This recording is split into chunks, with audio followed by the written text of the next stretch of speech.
Hey, everybody, welcome to Noir Bar, live from the shadiest district in Noir City, the year of our Lord 1942.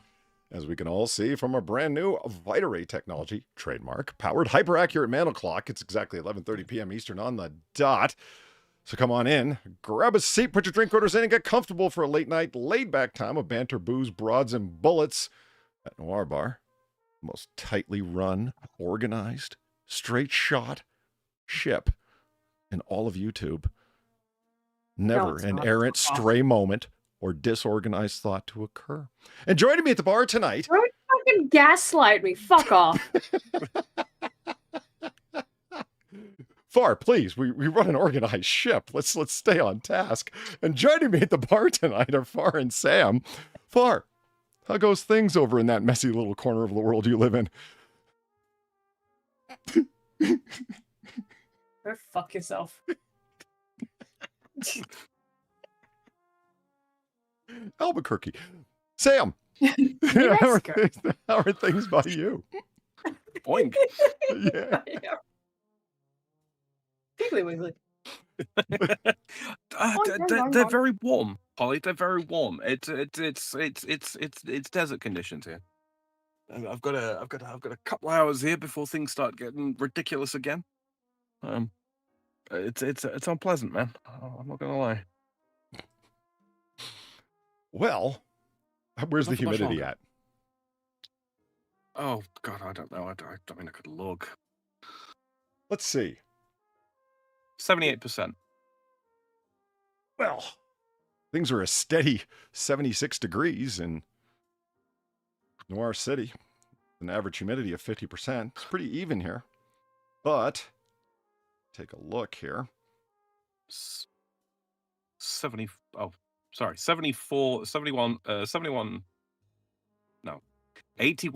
humidity, 74 Fahrenheit.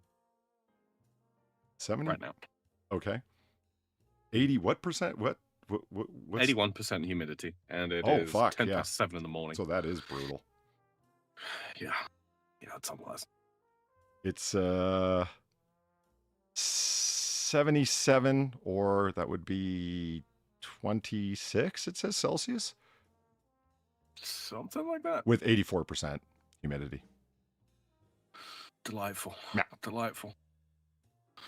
Oh. Humid. Yeah, turn off the sun. Yeah. You doing okay over there, Far? Alka. Oh. Okay. And as X-Pub Hotep, welcome again. Haven't seen you in a while. Good to see you. Put all of our Streamlabs donation links there in chat. But yeah, a few of them are kind of off. Like Fars has Sam's in the last name. What doesn't matter. Appreciate the effort. And all of our links, nonetheless, are below in the comment section, or right down there, clickable if you are so inclined. Oh, there's that. Move this over here. Yeah, greatly appreciated if you do. I was over at a mall. Did you know those still exist? No, they still exist? Yeah. Got a whole bunch of shops, and they're all together in one complex building. So you can walk into the one building and shop at a bunch of different places. It's great. What next? The return of the forum? Oh, okay. Apparently they all do work. Okay, so click through Expo Hotep's links. They're fine. Or go beneath the video. Either way. Oh, good stuff. They had a... Yeah, it does actually work. What the fuck? That's weird. That's fucking weird. YouTube refine your shit? I just clicked on Refine my your one, just like, as soon as you said that, I was like, oh, yeah, they all work? I was like, no way. No fucking way. I clicked on mine that has the, you know, the tip Sam thing at the end. No, it fucking works. What the fuck? Fascinating. And there was a store there that had Nixie watches for sale. Oops. Clicking all sorts of buttons. I don't want to open Vegas Pro. Hold on. Give me a Nixie second. watches. Yeah, give me a second and I'll fucking... Don't you hate it when you accidentally click the wrong fucking thing? It opens an app and you gotta wait for the fucking app to open before you can close it. Doesn't that bug you? Yeah. Yeah. Yeah, I've done that multiple times. There we go. And you could open Task Manager and attempt to kill the process before it really gets going, but by the time you do, usually the damn thing's opened anyway. See, this is Yeah, why like, there's I no want point. something that'll open, like, I want a hypercomputer that will just open all the things super fucking lickety-split, you know, half a shake of a lamb's tail and so forth. Okay, whoa, what the hell just happened there? What? All kinds of things are going wrong. It's fine, chat. It'll all work out in the end. Stop worrying. Quit fretting. Turn this down. Oh, there we are. That's that. Let me bring back up chat. Oh, man, how do people do this one monitor streaming? Very well, thank you. Shut up. I don't know. I don't want to. There it is. Nixie watches. Yeah, okay. You ever seen these things? A Nixie clock? Like really old school? Oh, Like- right. I mean, I've seen Steins Gate. Stein? Steins Anime. Gate. Yeah, What is that? Yeah. it's an anime. Oh. It has the Dixie Tube thing. Oh, does it? Yeah. Yeah. I mean, old school Nixie tubes. Cool. Back to Future. We don't want to get sued, but we want you to think. Yeah, yeah, we do not want to get sued. Back to Future. No relation to Back to the Future. No. Large George Martin, we must return to that which is yet to that which is yet to come. I mean, this is... I like the look of this and how slim they are. Like the two-tube watch, but, I mean, how do you have a watch with just two numerals? How would that work? It would just be the date, right? Like the date of the month is the best you could hope for. Yeah, I don't know. You- Does he have extra symbols for like 10, 11, and 12, and then? I'm tasking you, Sam, Yeah. with two numerals only, come up with a way of telling the time of day down to the minute. Go. It's like that thing, like, give me 5 ways to tell the height of a building with only a thermometer. I mean, if you went alphanumeric, you could do it quite easily. Think about that for a second. Or if you had the numbers strobe across when you pressed a button. Yeah, you'd want it at a glance, though. Because, I mean, like, what if you're a Navy SEAL coming up from the water and you looked at your Nixie watch?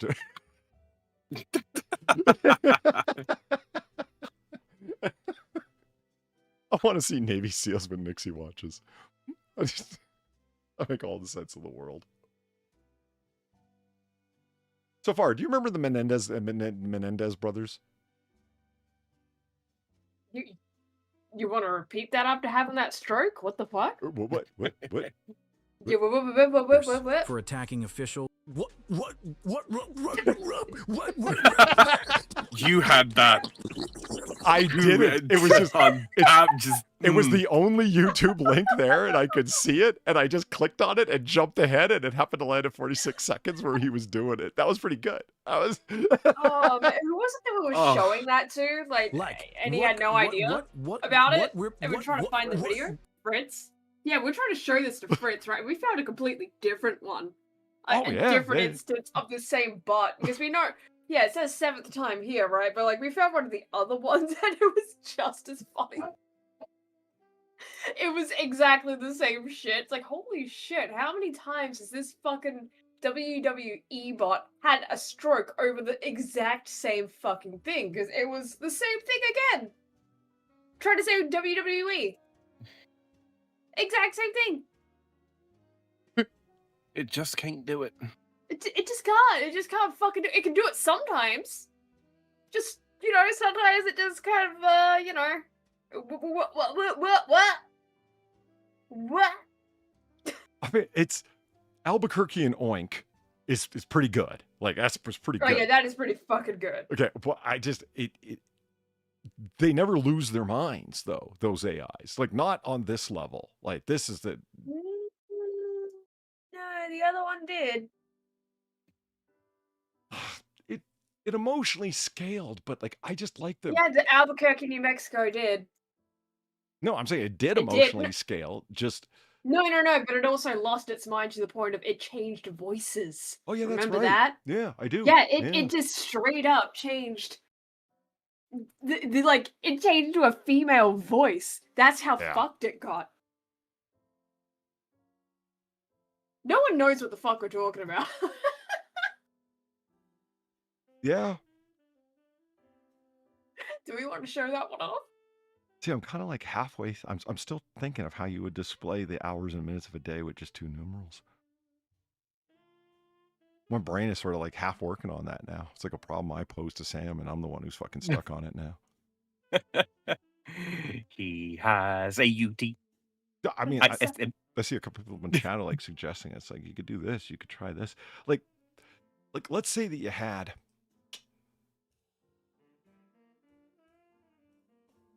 a blank screen of a checkerboard. Okay, there we go. If you could have a couple of dots or bars over the letters, or excuse me, over the numerals. So a couple of dots off to the side to signify something, whatever you want, or a bar or two over top. Because you can have dots down there because that's just how Nixie tubes work. So let's say you got dots and bars over top or off to the side. Now make it work with just 2 numerals. I don't know. I'm gonna have to think about that. I'm gonna go off and ponder orbs. See, here's another one. Like clearly people are using this for something. I guess these are just. I mean, that's not a nightstand clock. That's a watch. You can see the band on it, and the USB-C port is just superfluous on a Nixie tube thing. But Well, if you had dots, so you'd have 0 through 9, yeah, for 0 through 9. 1 dot would be 10 through 19, yeah. yeah. Second dot would be 20 through 29. 2 dots lit up would be 30 through 39. The third dot lit up would be 40 through 49. 3 dots lit up would be 50 through 59. Job's good.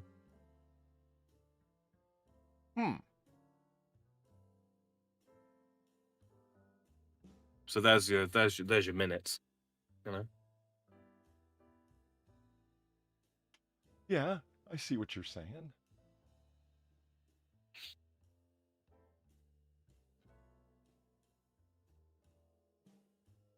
Boom.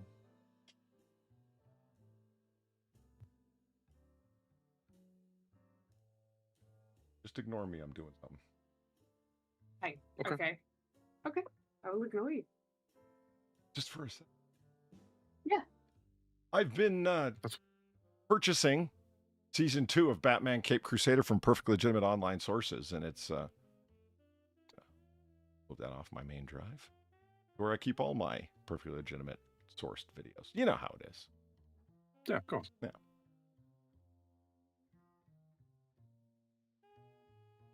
Like that. Done. Okay. Oh, that's that. 25. Yeah, I mean, I hear you, Mort. You would have to. It doesn't have to be all old tech. You could have another dot there without having to go. Like the manufacturing pipeline would just need to source the original Nixie tubes, and then we could put like extremely electricity efficient small LEDs for the dots. It'd be fine. It'd be fine. I mean, it doesn't have to be like, look at this fucking monstrosity. Jesus. Yeah. Doesn't need to be like that. And what's the giant like flux capacitor up there doing? Makes it look cool. Yeah, pretty much. Oh, that's the that's the miniature arc reactor that powers the whole thing. Oh, right, yeah. Tony Stark built this in a cave with a box of scraps. The dude, international domineering CEO. So the Menendez is brothers. Yeah. The never-ending brothers. Menendez brothers. I think that's how you spell it. They killed their parents. Oh. Remember these dudes? That's not grim at all. Lyle and Eric Menendez. Why is it giving you something in like Yeah. German? Yeah, why? Yeah, what the fuck? What even language is that? That's Dutch. That explains nothing. The Menendez brothers. Dude shotten. Why does that look like such a fake word? Dude shotten. Doodschroten. Doodschroten. Oh, Doodschroten. I'm In een huis in Beverly Hills. Oh, yes. It sounds fake! It does. Ze kregen in de Polen een levenslange gevangenisstraf. En later is ze in mei uitzien naar 50 jaar tot levenslang. Damn, you're not making it sound any more real. It just sounds more fake. Take it up with the Dutch. I am taking it up with the Dutch. Your language is fake and you should feel bad. It's a sister language to English. It basically formed at the same time. Your language is fake and you should feel bad. Well, I mean, their language is more purely Germanic than English is. Their language is like 2 languages in a trench coat. English is 3 guys in a trench coat. And it's better. I don't understand how you're gonna, Sam. I thought you got us. Saying like their language is more purely German. It's like, good. Wait. No, not German, Germanic. It has structure and rules that they actually follow, unlike you fucks. That, by the way, in my opinion, is the sound of gripping the bridge of your nose with your 2 fingers. Ugh. That's What? Where? What the noise that I just made. Ugh. That's what it sounds like when you grip the bridge of your nose in frustration.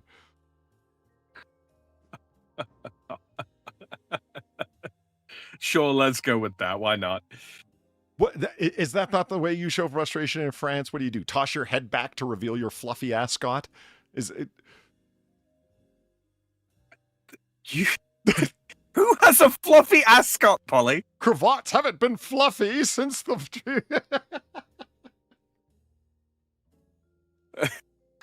Oh, hold on a moment. Just let me make a fashion statement in fucking Chenille Brisée while I'm at it. Fuck it. Why not? What's Chenique Visée?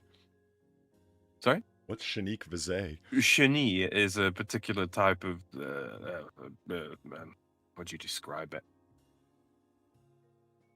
You probably would pronounce it chenille. Okay. I'm so lost. Yeah, right? Where are you going with this? What? Yes. I would probably pronounce it chenille, but what is it that I would pronounce chenille? What's the thing that's it's being a particular referred to? type of fabric. You take yarn and then like you cross weave it, and then for it to be brisé, you break the cross weave so it becomes fluffy and towel-like. Way to not sound particularly bouffant about the whole thing, Sam. That was just excellent. Not especially bouffant. So the Menendez is,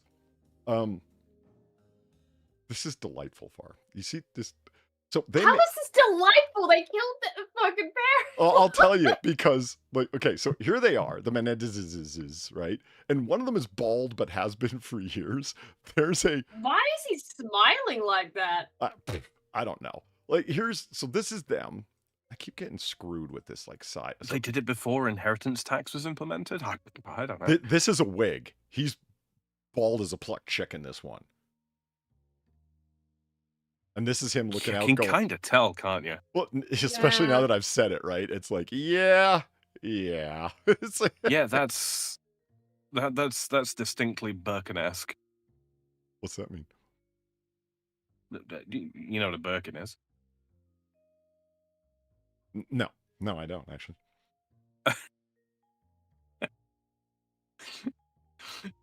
So this is the wig, and the. Just swiftly moving on from that one. So anyway, this is a wig. I. Yeah. Anyways. Why it's funny is because I guess there was a Netflix special about these two killing their parents or whatever. I don't watch like made for Netflix things or made for Amazon or whatever a lot. Sometimes they come up, but rarely. I hear about them when somebody says, you know, that Netflix series on so and so, and I'm like, no. That's how I tend to hear about things. Yeah. They're showing clips from this and they wanted to. So the thing is, they killed their parents, right? And then they claimed, oh, well, it was because of trauma that they had been victimized and treated so badly for so many years that it was a self-defense kind of situation. You see what I'm saying? Like that was their claim in court after they got busted and had like an escape route that they poorly planned for. We got to do that video, I'm telling you. Oh, God. How to get banned from YouTube in one easy step. That video. Fucking Christ.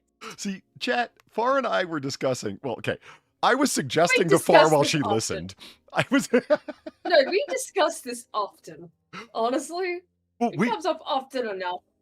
Why? Because we watch true crime stuff, and we've noticed a lot of like consistency over the time that we watch a lot of true crime stuff is the stupid mistakes that people make. And a lot of people indeed do notice these things. But I think we've noticed a lot of particular details and a lot of like specific references to like individuals where it's like, come on, man, how did you not think that? And we were talking last night about we should make a video that's how to get away with murder being a serial killer. Here's the things to do and don't do if you actually want to get away with it. And we would start the video, we said, by saying we don't want anyone to get away with serial killing. And the way that we know that this isn't actually going to help anybody is because none of these idiots are ever going to fucking listen to us. Thankfully. Yeah, why would they listen to two retards online? Right. They're far more interested, and this I think is the key, in the killing than they are in getting away with the killing. Because we're talking about like, you know, mob guys and how do they get away with killing? They're not serial killers. They'd technically be mass murderers, the ones that have done a whole number of killings, but they tend to get away with it because they're not interested in the killing for the thrill or the psychosexual need or the narcissistic need to do so. They're doing so out of business or orders or what have you, out of fear of prosecution. Their focus is getting away with it, not the thrill of the kill. So they tend to have, we're going to drop them in cement, drop them in a fucking place it's hard to find in upstate, you know, that kind of shit. Where the people that are doing the killing, once they've done the killing, they lose interest in trying to get away with it. At least most of them do.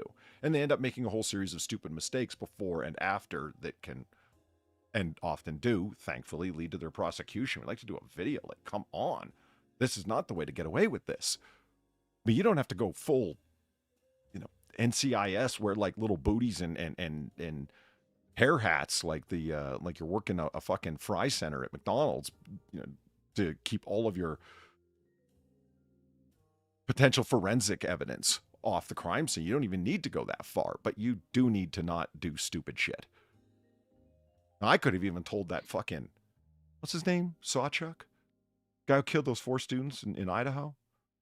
Not Sawchuck, that's not his name. What's that name? I don't know. David something or other, wasn't it? Yeah, he killed 4 college students, like horribly. Well, fucking scumbag monster, this guy, absolutely. The mob doesn't want a trophy, true. They're not going to sit there and do what a lot of serial killers we've noticed, and I'm sure y'all have noticed, do.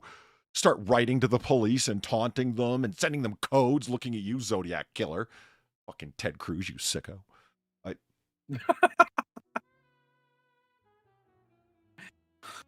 But in any How case, did that even start coming about? Never mind. But seeing as how we Let's not run get an into the extremely subject. non-schizophrenic, tightly straightforward ship, let's Yeah. continue to talk about the wig. Yep. There's the funniest scene. I got to pull the clip up for next week. It's supposed to be a tragic moment of trauma. And when I saw it, the way they filmed it, the way they present it, I just laughed out loud. Like, no, this is comedy, guys. You guys have perfected comedy unintentionally. The mother runs up and grabs this. They're all sitting at the dinner table. He's wearing a wig because he has for years because he's gone premature bald when he was like 17, 18. You know what I mean? And like male pattern baldness where he's got like the Jean-Luc Picard, like the hair around the side of the head and on the back of the head, but bald as a plucked Homer chicken Simpson, on top. yeah. Yeah. And so, Mr. Burns all the way. And but he's wearing like the full toupee up top and it's glued to his scalp so it's not going to come off. It's glued? Yeah, like double-sided Oh my tape. God. Strong double-sided tape is actually. No, that's still holy shit, dude. Yeah. You are committing to the wig. He doesn't want a strong breeze to come by and embarrass him or when he goes swimming or whatever, So the mother, at this moment of rage because she's angry. I am drunk, so drunk, I cannot get up. Hey, 6. Hey, it's 60. Bring that up. Next 6 minutes. Thank you very much for the $2.42. Chanel A-Side, book 10 out tomorrow. And then I'll throw the link to you in your DMs. It'll be a free ebook. Early birthday present, I guess. Well, thank you very much. I appreciate that. I forget on my F drive the stuff that I'd read before. I downloaded them so I could read them locally and on my tablet. I have to go looking for them and keep them all together, that kind of thing. And yeah, my birthday is coming up, isn't it? Yeah. Less than a month. It is. Now that I'm looking at the date. Happy birthday to you. A little Dark early, but that's sauce okay. saddle. Look, everyone's showing up, man. Lloyd's Green. Look at that. Yeah, holy shit. Long time no see indeed. Welcome. So, and welcome back, because we're talking about a mother traumatizing her child by ripping his fucking wig off at the dinner table, and he yells and goes, ah! Blood shoots out, he screams and grips his scalp, but his hand's slapping to his now, like, injured scalp. Like, he immediately pulls his hands off because he just slapped a bunch of wounds where it pulled skin off with the adhesive tape. And I'm like, this is supposed to be traumatic. It was hilarious. I just... I'm beginning to understand where the murderous intent crept in. Because, like, on the one hand, like, okay, physical injury and also emasculation in front of people. Yeah, I think I would begin to have thoughts. I wouldn't act on them, but I would begin to have thoughts. Well, it's become very fashionable now to do the no contact thing, at least to call it that, I should say. People have been... No, I'm no good at that. I'm too vengeful, man. Keep your enemies. Keep your friends close, but your enemies closer, so you could stick them in the night. Is that the? I did. You fucking better believe it, man. Oh shit! How fucked are we then, Paulie? You guys have got nothing to worry about. Yeah. Why do you think I keep referencing those Yeah, like 12 hours worth of shin kicks that I've earned from you over the years? I just got reason to be worried. But yeah, I got to pull up some of that footage. That and the Jeffrey Dahmer one. Like, watch it. The whole thing was filmed with a corrupt yellow hue upon it. Like, to watch it looks like it's like, is everything in Milwaukee in the 1980s and 90s was everything there yellow? And I don't mean like a nice bright canary yellow. I'm talking like a plastic that's yellowed under from exposure from the sun. Corrupt, degraded yellow. That's the way the whole thing looks.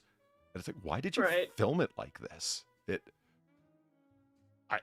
give it that classic, 80s nostalgia vibe, I guess.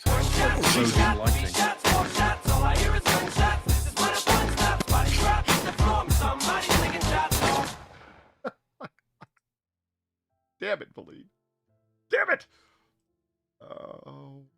Hey, Valine has otter socks.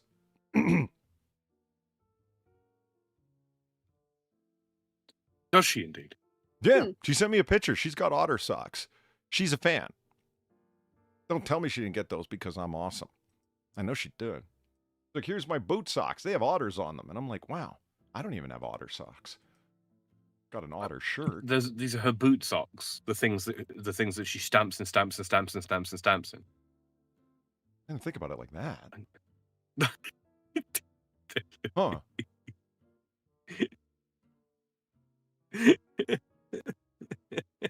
All right. Well, that's Gamer Blaine. Thank you very much for the $18 and the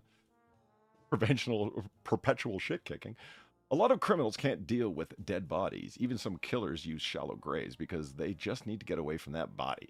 Drug dealers have to work with OD deaths. Drug dealers should have to work with OD deaths. Yeah, you know what? That's not unfair. Drug dealers being sentenced to work at the fucking city morgue or whatever other kind of civic duty that they get as part of their parole. Yeah, the problem with that is just like the bulk of drug dealers are dudes, and we all know that dudes and morgues tend not to go together too well.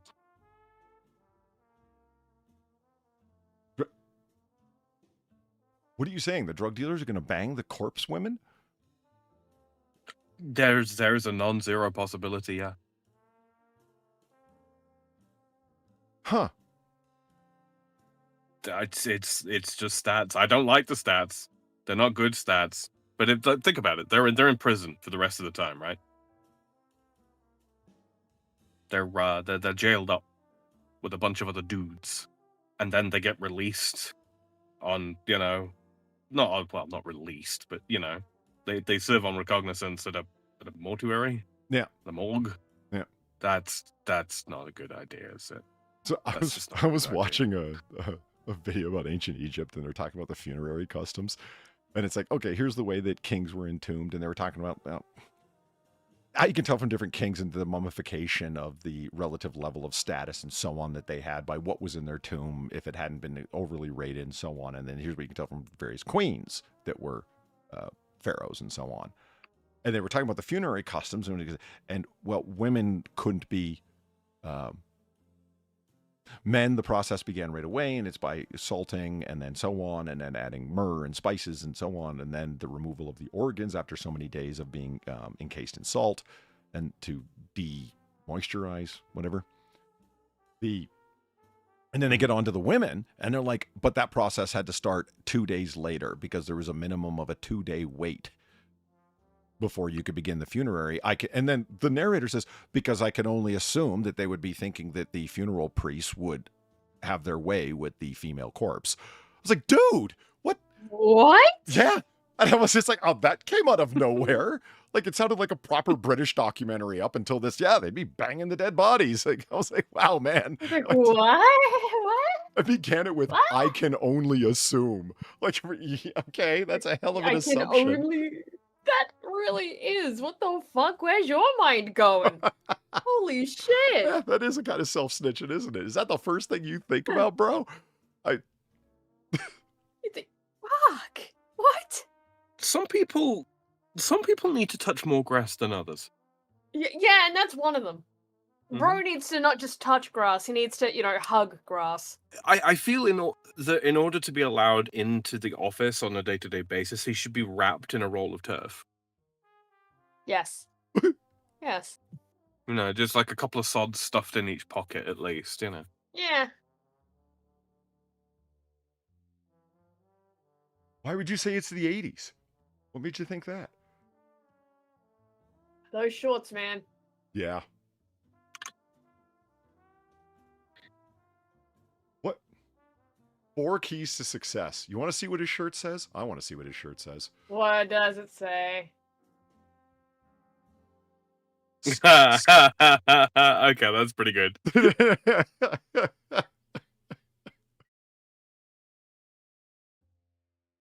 And kill your parents. Yeah.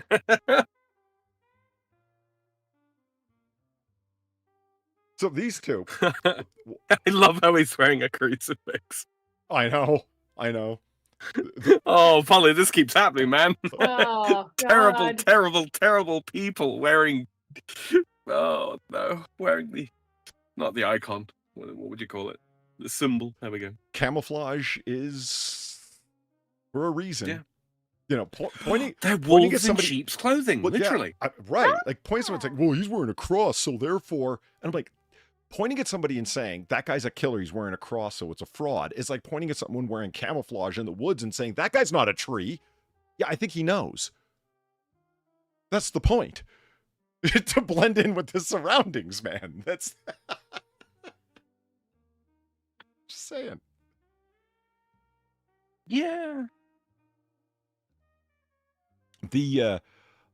So the bewigged one there on to the right. The bewigged, that sounds like a slur of some kind, and I'm not sure in which direction it goes. He deserves it. So both. Well, yeah, he's a murderer, but still, I don't. So this It still sounds so wrong. this came up when I was So watching wrong. Megyn Kelly's show today. Both these two are married. They went to prison for the rest of their lives. Yeah, what? Well, I mean, What? this shouldn't surprise you, right? I mean, it's more surprising that it was allowed. Well, yeah. They might have been Yeah, married before they you went know. to prison. No, they weren't. No. They were, Ugh. according to that Netflix Oh, special, which is something that people were taught. I haven't seen it. I only saw the clips from it. And that was supposed to be, that trauma scene was supposed to be like, oh my God, they endured this from their parents, as I laughed out loud as his wig got ripped off and he went, ah! You know, and his brother came running over to like hug and protect him. I guess they, His weave got snatched. yeah. His mom's out here snatching wigs and shit. Like, that's it. But they're in jail for the rest of their lives and they ended up getting married. Yeah. Both of them. Yeah. I am once again asking women to stop fucking the crazy guys. But wait, Only there's if men more. stop fucking the crazy women, Sam. No, The bewigged one is it's not the divorced same. and remarried. What? Okay, but wait, there's more. Do you care to guess as to why he got divorced? Why? Irreconcilable differences. That was my guess. It's like clearly she kind of came to her senses or whatever the fuck, right? No. No, that doesn't happen. You ready for this? She Sure. found out about his side chick. He had a side chick Yes. He was in prison. he was writing someone else and dealing with someone else and had a relationship going with someone else, and she found out and divorced him. So he went and married her. Oh Was he my taking God. conjugal visits from the side piece? Look at fucking Gabriel Verleen and Expo Mahotep both named it. They're like, yeah, cheating. It's like, yeah, because he cheated. Fucking wild. Uh-huh. Okay, I'm beginning to see the argument that the feminists have about like how like OnlyFans wouldn't exist without, you know, retarded men, Uh-huh. right? Same thing applies. These motherfuckers would not get married if it wasn't for retarded women. It shouldn't be allowed. It's degenerate.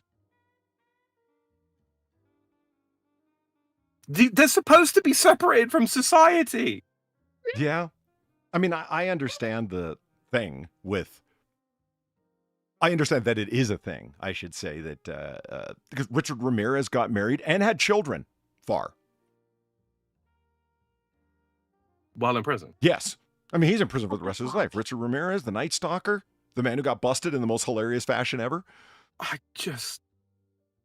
Look, it's Richard Ramirez. Oh, shit. I better run. Gets on a bus. Look, it's So they Richard get 3 Ramirez. square Like, fucking meals, access to a Oh, gym, yeah. TV fucking privileges. They don't have to work a fucking job most of the time unless they're in a penitentiary. And they can get married, have conjugal visits, and sire children. Uh-huh. Yep. Ted Bundy, too. He had children in prison. I wish to commit die. Yes.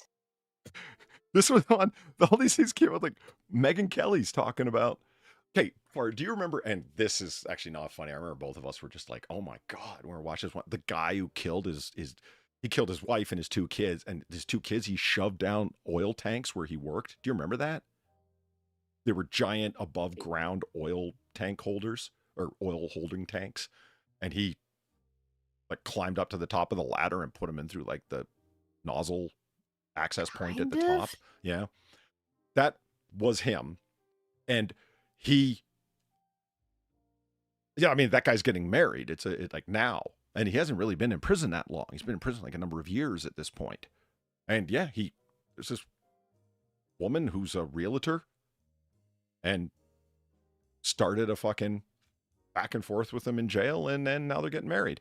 And Megyn Kelly's like talking with like the co-host of another show that she started on her MK network, and they're just like, how? Why? Women like this fascinate me. And it was just the two of them going, how is this happening? And then giving updates on all of these people. It's like, did you know these people had children? And I'm like, they what? Like that Richard Ramirez, I knew he got married because he got married over the course of his trial. It was that fast.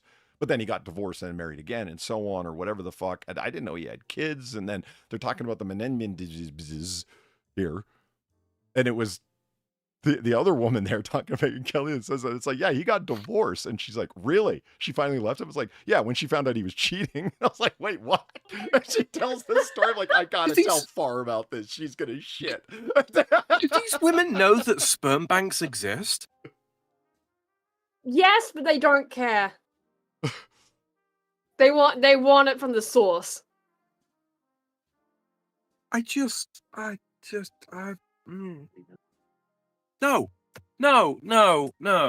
They lose the right to vote. Those women in particular, all right? They don't get the right to vote. They clearly cannot make good decisions, okay? No drinking, no driving, no voting. No. Platy is giving me a thumbs up at that, Sam. What the fuck? I don't think... It's not that unreasonable, is it? She's like giddily, like, nodding and everything, like, yeah, Sam's talking sense. Right, ladies of the chat, okay. There are some of you that talk actively, a good number of you that lurk. Okay, we see you, we appreciate you. Am I wrong? Do you really want your vote to be equivalent to the votes of these lunatics? Because I wouldn't if I was you. Yeah. I'm sorry, I'm more fixated on the fucking a comment in chat. It's not nice to call dumb women sperm banks. I was just reading that myself. That's quite good. I might pocket that. Wow, fuck. Oh, shit. I mean, that's terrible, Misfit. That's terrible. Yeah, yes, that is terrible. Reprehensible. That is terrible. What the hell? Oh, man, that must have got cut off because of Top Chat. Shit. Probably. Top Chat do be like that. Yeah, there we go. Has America failed? Why? No, actually, that's it's because of a series I used to watch called Locked Up and Locked Up Raw. If anyone remembers that, when MSNBC used to be a multi-channel operation, where MSNBC proper, that was all progressive or whatever the fuck you want to call it, was only one of the multiple channels they had. They also had like a very high numbered satellite channel or whatever, cable channel. And they documentary, long form, investigative report style shows. And one of them was Locked Up and Locked Up Raw, which the camera crew would just go to a prison and be there for a month and filming and interviewing. And there was, you never really heard very much from the people that were behind the cameras. It was the prison guards and the prisoners and so on doing almost all of the talking. God forbid. Right. Yeah, God fucking... I mean, they've got enough of a hand in influencing the way that it comes out in terms of their editorial hand. You know, but that's not enough for most news entertainers now. They also want to guide the discussion and give a commentary over, you know, and here's the horrible things about society that we see because of progressive blah, blah, blah, blah, blah, blah. Yeah, no, it was... Anyway, that was the point of that show, and it was interesting to watch because prisons that you don't really hear of are that you don't hear of in pop culture anyway, are actually some of the roughest fucking prisons you could end up at, that every prisoner fears to go, like Corcoran prison. Like, you don't really hear of that in pop culture, but it's like, you know, the nightmare prison on the West Coast you never want to end up at. One of them, anyway, I should say. And spending a month inside there, just some of the characters and the hijinks, to put it very nicely, that they would get involved in inside of there. And then they would go to women's prisons as well. And fascinating to see criminal women in a confined space with each other. Everybody kind of knows generally what to expect among criminal men and all of the things that go along with that, because there's prison movies and there's all sorts of other things, means by which that information is going to come to you through osmosis. Women prisons, not so much. And the cults of personality, where there are always a small number of women in every women's prison that every other woman flocks to, and they have a harem of, let's say, weak personality women that almost within a week end up falling under their spell, so to speak, and become part of this little group of groupies that follow them around and get their stuff for them and do everything for them. And it's always some big fat bitch, like some 6 foot, 250-pound woman, and not just fat, but strong. You know, it's always some sized woman. She's strong, not like pretty men who lift weights in gymnasium. Yes. But like a bitch who fight bear in woods. Exactly. Yeah. Or a Russian forest bear fighter. Exactly. Yes. Those kinds of women. And it's within a short, and these women will be there for 2 to 5 or 1 to 3 are the terms that they get. And from the time that they go in, they're a certain kind of person. And then by the time they come out, they end up reverting to exactly the kind of person they were before they came in. Standard thing. That the effect that prison life has on men is not the same as the effect that prison life has on women. Women go in and because then of the way the sociology of it, I'll leave it prison up to people above my pay grade to figure out. It's just fascinating. But one of the standard things, because we run a tight ship here and never go off topic, is the way the visiting rooms. It's at a male prison. The waiting rooms were a nightmare, and no guards wanted that duty. Because if you were one of those guards, you would be targeted for getting gassed, where the prisoners are going to throw feces and urine at you, and etc. They're going to do all kinds of horrible things, make your life hell. If you are one of those visiting room guards, hatred ends up focusing on you, because you're the one ending their... they get 20 minutes to talk to their wife or their sister or whoever, right? You're the one who comes up and say, time's up. Yeah, you're the asshole. Yeah. Things end up, and stop touching you two. You know, you two, opposite side of the table, that kind of thing. You're the enforcer of the rules that they really, really hate. And so, yeah, it ends up focusing on you. They ask them at, what's up with the visiting room? How does the dynamic in there go? And it's like, occasionally the janitor cleans it because there's no one there. There's no men coming to visit these women in prison. There's plenty of women coming to visit the men, though. A woman goes off to prison and they're just goodbye. Interesting. I mean, I guess it makes a degree. This is the thing. It makes a degree of sense, right?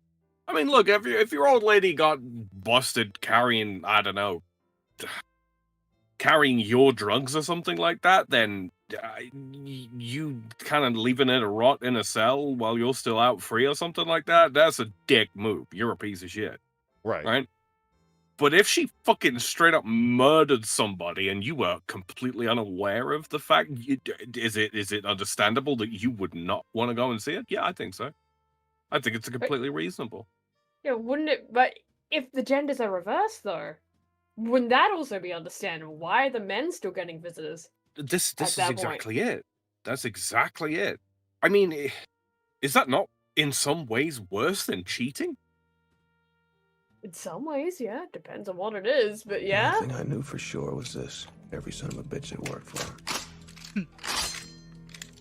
They were all gonna be better off dead. And... there it is. Oh, that's worth waiting for.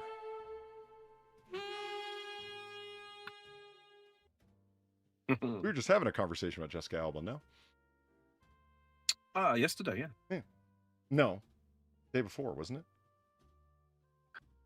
I don't know, man. I lose track of time. Gabriel Valine, thank you for the $9. The blonde was his first wife. The brunette was the side piece. He is also divorced from. Just want to say, you should see the wives. His trade in better have been for brains or money. Oh, really? Like his blonde, his first wife was hot, and like, okay, why not? I'll look that up. Scott and Berdingle, thank you for the $10. Polly, how's it going? Just walked in the door and saw the bar is open. So be responsible and off to bed. Stay up all night listening to the bar and building the rest of my 40K army. Nosopletus?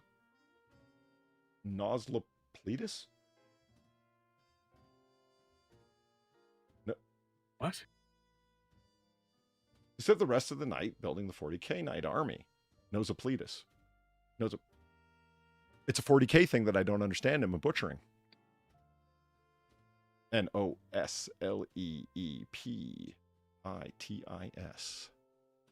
NOSS. Sounds like pseudo-Latin, like the name of a chapter. You know? How is it spelled? Nosleepitis.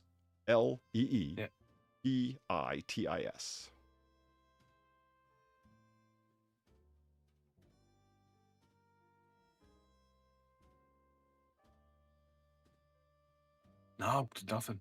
Really? Damn it, God, Emperor Dingle.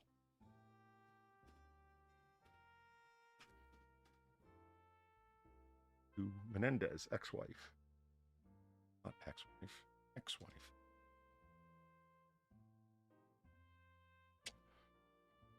Let's see. There we go. That back up. Chat back. Oh, no sleepitis. Oh. I didn't catch the second E. Lyle Menendez's ex-wife, Anna Erickson. Yeah, she looks like the I can fix him type. Just saying. She Yeah. really does, doesn't she? Yeah. She's like, look at him up there crying with his bald head. I am drunk. So drunk, I cannot get up. I'll soothe his double-sided tape scars.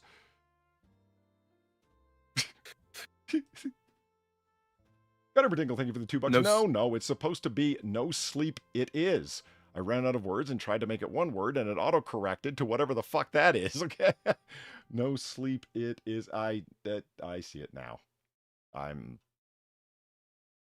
just didn't pick it up. Damn it! All right. So no sleep. It is. There you go.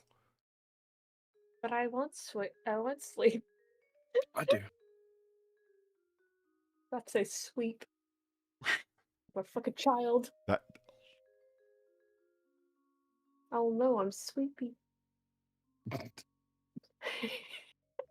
that's got to be. That's the same one. Recognize the nose. She still has the I can fix him. Yeah. The I can fix him look. Who's that look like, Sam? Oh, I'm trying to. Would like to say. Here we are. Rebecca Sneed. Rebecca Sneed. Sneed? That's Oh, no. That's priceless. Oh no, Sneed. Oh, the glorious return. It's insane.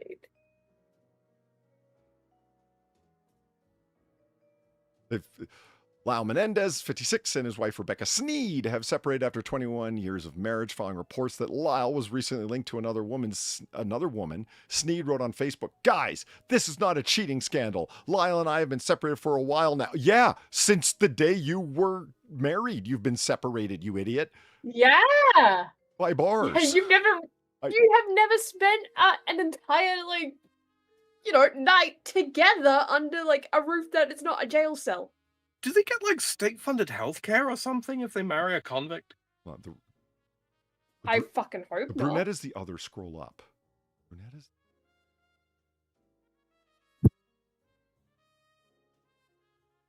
This is not. Is that? Why does it keep doing this? Anyway. Oh, there she is. Oh, yeah, look at that. There we go. Look at that fucking grin. Yeah, she's got a look right now like, don't you come near him, bitches. This one's mine. Okay, honey, you have him. I'm talking about his fucking grin. That's a guy who regrets nothing. Yeah. That's a guy who feels like he's getting away with everything he's done. Yeah. Fuck this guy. Don't fuck this guy. Yeah, maybe don't fuck this guy. I think that's actually the problem. Absolute women. I mean, is that guy's regular smile that he's just capable of putting that on whenever he wants? Or is that the look of like, yeah, I'm in prison? I'm in prison. You know what I mean? But still, hey. Why go for the... It's like, she thinks she can he's looking at every guy. He's looking at every guy right there. Son of a bitch. What that guy said. Boom. Gamer Verlaine, thank you for the 450. At the top of your scrolling is an old photo of them when they were first married in 2003. That 5 head makes the blonde instantly more attractive. Okay, let's see. Looking for the tall forehead here. Top of your scrolling. I don't know. That is the 5 head. That's a lot of forehead right there. I mean, not near as much as him, of course, but...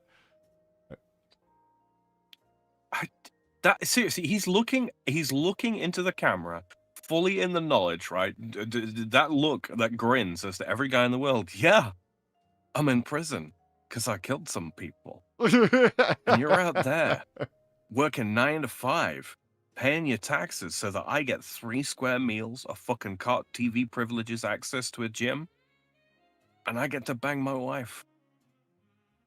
And you're paying for it. Can we just notice how they have exactly the same incisors?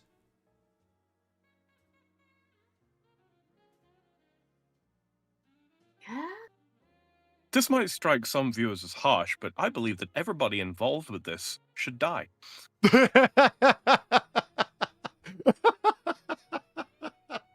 I don't mean to go too far with what I'm saying, but even the photographer, Yeah, frankly, yeah. You turned up for work, right, one day, and you were told, okay, so you're going to take some photos of this guy who's, banging his second wife, who he married after he was imprisoned for, murder. And I would refuse. I'd refuse. I would. The inspiring journey of Rebecca Sneed, a beacon of determination. No. Yeah, I think I'm getting angrier. No, the fuck? I can feel my temper flaring. What the fuck blog is that bullshit on? What in the Tumblr fuck? You're right. I'm experiencing genuine righteous hatred.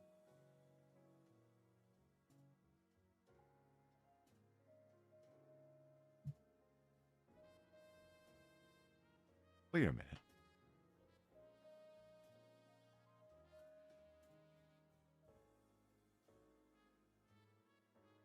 Okay, no, it's unrelated. Unrelated. Okay. All right, but the picture, just whatever. But the image beside it said U.S. Weekly, Lyle Menendez, former wife, and so on. But that's unconnected to the cover. I'm like, wait a minute, they didn't all fucking stand together for a photograph, Yeah, did they? that is what that looks like from a distance. Yeah, and the other one, he got married too. Yeah, of course. The 3 weddings and wives of Lyle and Eric Menendez. It's just, Jesus Christ. The people of California have paid for this. How does that feel, Zelthal?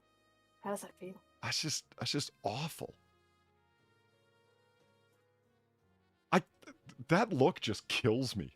Yes! It just kills me. That picture, in general, just fucking kills me. Because it's just, what Jesus this is, though? Christ. I don't think... This is what Amber Heard... This is No, what Amber Heard thought she looked like when she kept turning to the jury. No, it's like that one time I saw a guy actually wringing his hands in real life. It's like, holy shit, people actually do that? Same kind of vibe from this. Go, holy shit, people actually, hold their hands up to their chest, go, oh, my darling, he's going to prison. Yeah. Oh, no. Like, they really fucking do this. Holy shit. I gotta say, that is 100% right, Sam. Like, that is what Amber Heard thought she looked like to the jury. Yes. But no, not at all. You look more like smug like this. I'm genuinely angry that any of this has transpired. I mean, the murder was bad enough, but the continued look, I appreciate the notion of like no cruel and unusual punishment. All right. Hmm. But the fact that these two have been able to have the continuation of life that they have to the point of fucking like infidelity and remarriage after the fact, that's cruel and unusual to literally everybody else. And continuation of life, children.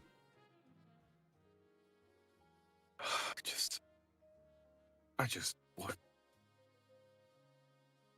Why do we tolerate this as a society? It's a bit cucked. It is odd. Why are we okay with this? I mean, Because we're cucked.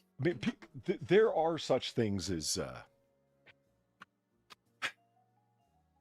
liberties in prison, even there, because no one cruel, unusual punishment, like within confined bounds, like within defined bounds, rather, religious liberties in prison. Yes, exercise that you can't be like put in a small box. Like a very small box that you can't even stand up in. Yes, because it's cruel and unusual punishment, right? But where does the right to get married and have children and so on? Like, no, I don't. I think what's, oh yeah, I mean, that's something I should really make clear about. Like, oh, she's going off to prison for whatever amount of time. These were all maximum security prisons that I was talking about on Locked Up and Locked Up Raw. These aren't women that are in there for like, 14 months that their men took off on them. No. They those people get visitors. Sure, I'm sure they do. But they didn't go visit minimum security prisons because you're just going to be talking to a bunch of people that, it'll be a Tech Valley woman or somebody who cheated on their taxes. Sam Bankman-Fried, crypto people. Yeah. You ever wonder what's in the boat that they find that sunk under the water? I've wondered. Let's find out. Sure. The world's oceans are... Oh, Sam, I said a Jamie Frater. Where's the Jamie Frater? It was on his feed. Oh, well, yeah, that's true. There he is. List right there. versus his side. He's still the head editor. I'm kidding. The headitor, if you will. The head editor. Yeah. Mm-hmm. Darcy Heineken and Lorna Wallace are responsible for this. The world's oceans are littered with wrecks of sunken ships. Some are still stuffed with the cargo they were carrying and the personal effects of passengers and crew. Well, anyone diving to explore a shipwreck is likely to find coins. They're likely to find coins and dishware? They are? Okay. That makes a degree of sense, yeah. All right. Hold that thought, Vinny. Got something for you. The right conditions, cold water sediment, low oxygen levels, or sealed containers can preserve objects that would normally disappear within decades, let alone centuries. Here are 10 such finds, from very old champagne and lavish silk dresses to Roman fish sauce and medieval gravestones. Really? They found garum down there? Sounds like it. I want garum. Champagne. I spy Yeah. a young Yeah. cowboy wrapped up in white rain.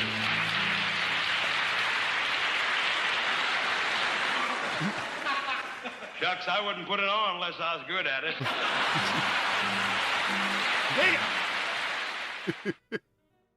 Gamervaline, thank you for the $9.50 and the Sammy. Yeah, if you're going to trade in the spouse, it better be an upgrade. Mine negotiated to a new truck for me. Bought it $10,000 under market. Well, that's very transactional of you, Valine. But I understand. Mine negotiated my new truck for me.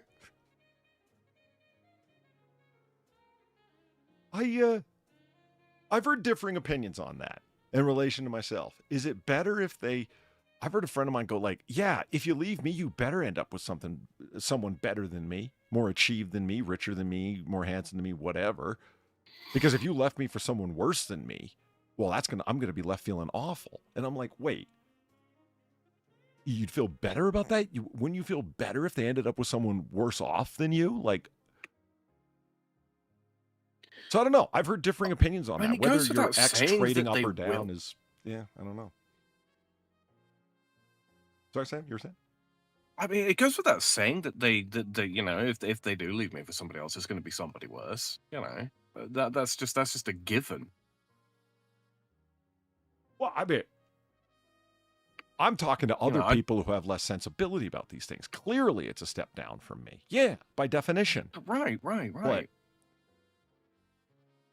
Like every day that goes by, the evidence mounts that I'm the best thing that will ever happen to pretty much anyone I go with. At the same time, you know, I would like them to at least think they've made an improvement while I still care about them. After the fact, well, I'm just not going to really think about them at all. that's just you and Polly. Not everyone is you two, Paul. Yeah, I know. Not everyone can expect a guaranteed down step for those unfortunate souls who stupidly decided to move on because they didn't understand wealth in the hand. Am I right, Far? Aha. Okay. So, Champagne, Baltic Sea. Divers exploring sunken wrecks occasionally come across an old bottle of undamaged alcohol. In 2010, an astonishing 168 bottles of champagne were discovered in the Baltic Sea. They came from the remains of a ship known as the Foglo wreck, or Champagne schooner. The ship's history is uncertain, but it likely sank in the 19th century. Researchers identified several champagne houses with markings on the corks. One was Veuve Clicquot Pensadon, a company that still exists today. Thanks. Allowing scientists to compare the shipwreck's bubbly with its modern counterpart.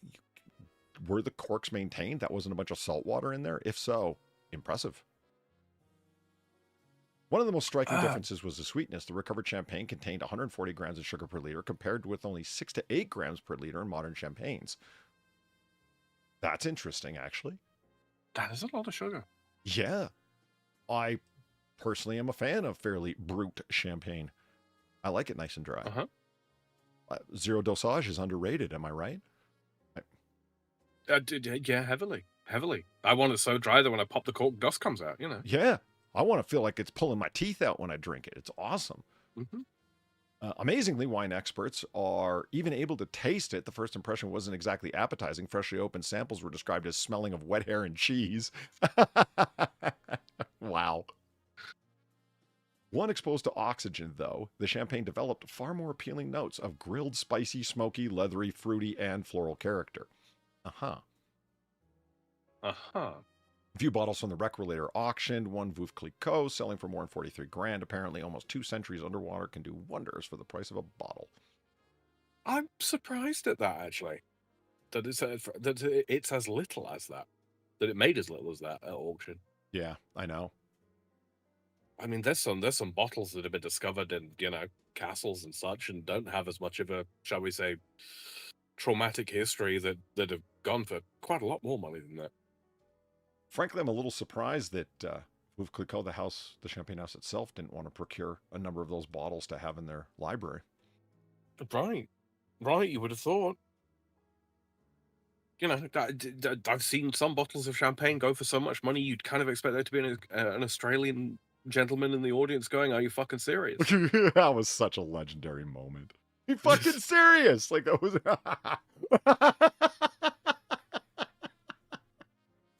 Are you fucking serious? There's something about the American accent that cannot express incredulity quite as well as the Australian or British accent. It's just disbelief. What? Are you what? Like, it's the most we can do is sort of shock. Complete disbelief is so much better said in other accents. You know, I have heard it said, I'm like, oh, it just sounds normal when she swears. It just sounds normal. Yeah, in reference to my accent, where I was like, oh, it just sounds normal when she does it. Doesn't sound bad at all. It's like, what the fuck? Australian accent, it's just made for swearing. You're like the Merovingian. He can swear, and it's like wiping your ass with silk.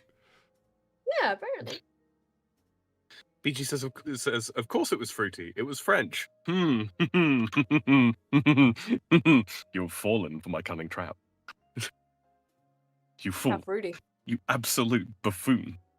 Everybody knows that American wines are so much fruitier than French ones. Well, but as we both know, the most fruit forward, the fruitiest wines in them all are Australian. True. Yeah, apparently our wine is very sweet. Yeah, I was blown away. First time I had an Australian Shiraz, I was like, oh my God. Like, what? It's like Welch's grape juice. It was crazy. And it's right. Like, but it's like actually like pound for pound, not more sugar than one of its counterparts. It's not like they've artificially sweetened it or something, or even naturally sweetened it. Same amount of sugar is just, wow, fruit explosion. It's crazy. It's almost they've juicy poured it through a tasting. mashed up punnet of strawberries, isn't it? Yeah.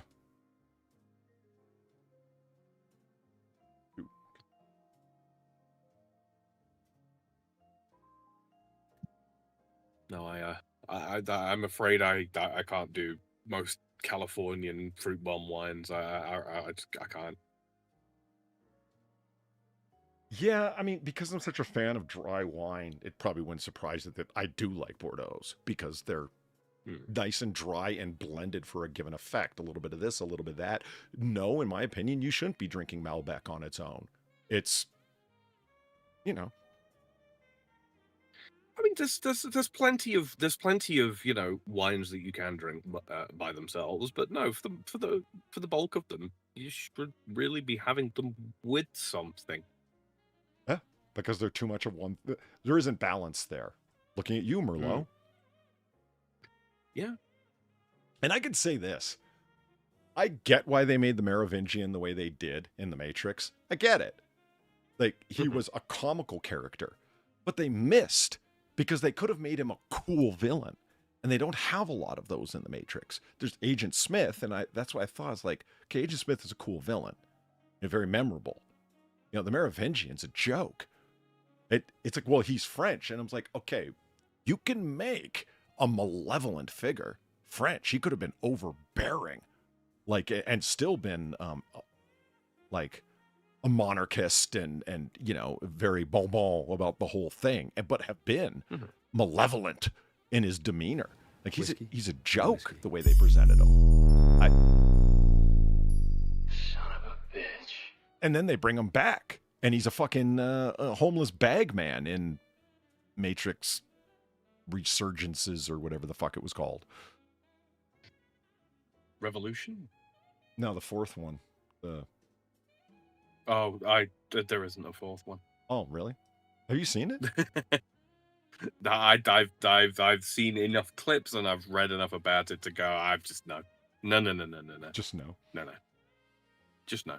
Dear Valine, thank you for the 450. To be fair, the bar for me upgrading was so low, I needed a shovel. I mean, having a job or doing housework was an upgrade. Now, my Legion has a new transport. Nice. Yeah, I mean, Valine's upgrade was to get with somebody who hooks her up with a fucking Sig Legion for Valentine's Day. Yeah, kind of an upgrade. I mean, that's thoughtfulness, emblemified. What's the word I'm looking for here, Sam? Not personified, but no, personified would work. But it's not being made a person. It's being made an emblematic example of thoughtfulness, right? The paragon. Yeah. Paragon of thoughtfulness. I don't know. I like the word paragon. It's a fun word. Even op de Zibooben. Zibooben. Yeah, now tell me that doesn't sound made up. Wir oren op de bodem. De Jerkin. That is De fake Jurken. language. De Jurken uit. The ship No, crashed that because is they a were fake. doing De Jerkin. Yeah. Fake language. Fake language. Is this also Dutch. Dutch? I was about to say Yeah. Netherlands. Netherlands. Nederlandse. Yeah. Natural textiles rarely recover from older shipwrecks because fabrics usually break down quite quickly in salt water. I don't know why, but I thought silk would somehow be extremely hardy, surviving. Guess not. Okay. But the palmwood wreck just found off the Dutch island of Texel was discovered by sediment soon after it sank. It was discovered by sediment. Covered by sediment. Yeah, how did I add DIS in front of that? You're making up language. Guess so. That created unusually favorable conditions for preserving some of the 17th century clothing aboard. Most of the two remarkable finds were elaborate silk dresses. One features a floral motif and is made from expensive silk satin, indicating that it belonged to a very wealthy woman. No, it belonged to a wealthy man who gifted it to a woman. Come on. Right, because women didn't have money or own property. Touche. Although it is now a mottled mixture of reds, browns, and creams, tell me, what color is this dress for? Researchers believe the dress was originally one uniform color. The survival of an almost complete garment from this period is extraordinarily rare. The second garment is thought to have been a wedding dress. Its silk was probably white or cream. The silver discs woven into the fabric create an ornate decoration, including interlocking hearts or love knots. The precious metal has been darkened over time, but the original dress would have shimmered. Okay. The do they think we've never seen Saturn before? Yes. What? The planet? The people write the AI writing these fucking articles thinks that we've never seen Saturn before. The planet. Yeah. What? No. The material. Oh, Saturn. I thought you were saying Saturn.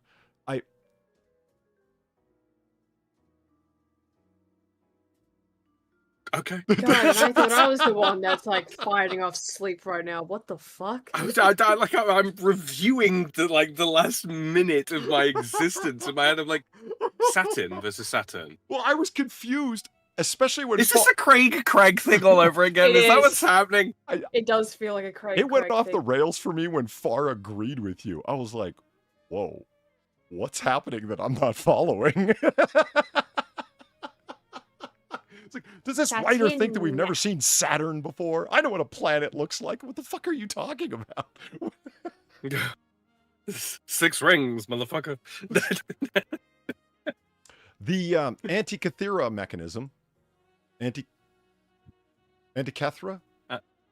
Antikythera. Antikythera mechanism. In 1901, divers recovered initially what appeared to be a corroded lump from an ancient Greek shipwreck near the island of Antikythera. As researchers began examining it, however, the object revealed a complex arrangement of bronze gear wheels that seemed to indicate aliens had visited us long ago. Oops. But they were not fish women. No. Despite it being underwater, no fish women were found, to the eternal disappointment of the man investigating. NASA. Yeah. Now known as the Antikythera mechanism, I believe people in chat were mentioning this a while ago, and I didn't know what they were talking about, but there we go. The device is essentially an ancient astronomical calculator. Only about 1/3 of the original mechanism survives, scattered across 82 fragments, including 30 bronze gears. Modern imagining has shown that its intricate gearing could model astronomical cycles, predict eclipses, track the movements of the sun and moon, and probably display the positions of the 5 planets known to the ancient Greeks. Now, if that's true, that would seem to indicate that they knew that the Earth was round, which I've been told again and again on the internet we only discovered in the modern era of science. Oh, bullshit. Sailors have known the fucking Earth was round for I know. a very long time. I know. What an awesome load of crap that is, huh? It's historical revisionism by flat earthers, man. That's all it is. Oh, I don't think we was flat earthers and shit. Honestly, I don't even think that's fair. Like, flat earthers, sure, they're up on it, but it's also people that want to see, people that don't do science, have no connection to science, don't even bother to look into actual scientific experiments and designs and so on. They just like the idea of being at the pinnacle of mankind and the very apex of information. So therefore, everybody from long ago must have been really fucking stupid. It's like, no, they really, really, really weren't. No, they really, really, really weren't. My personal favorite is when they talk about germ theory not being understood in the ancient world.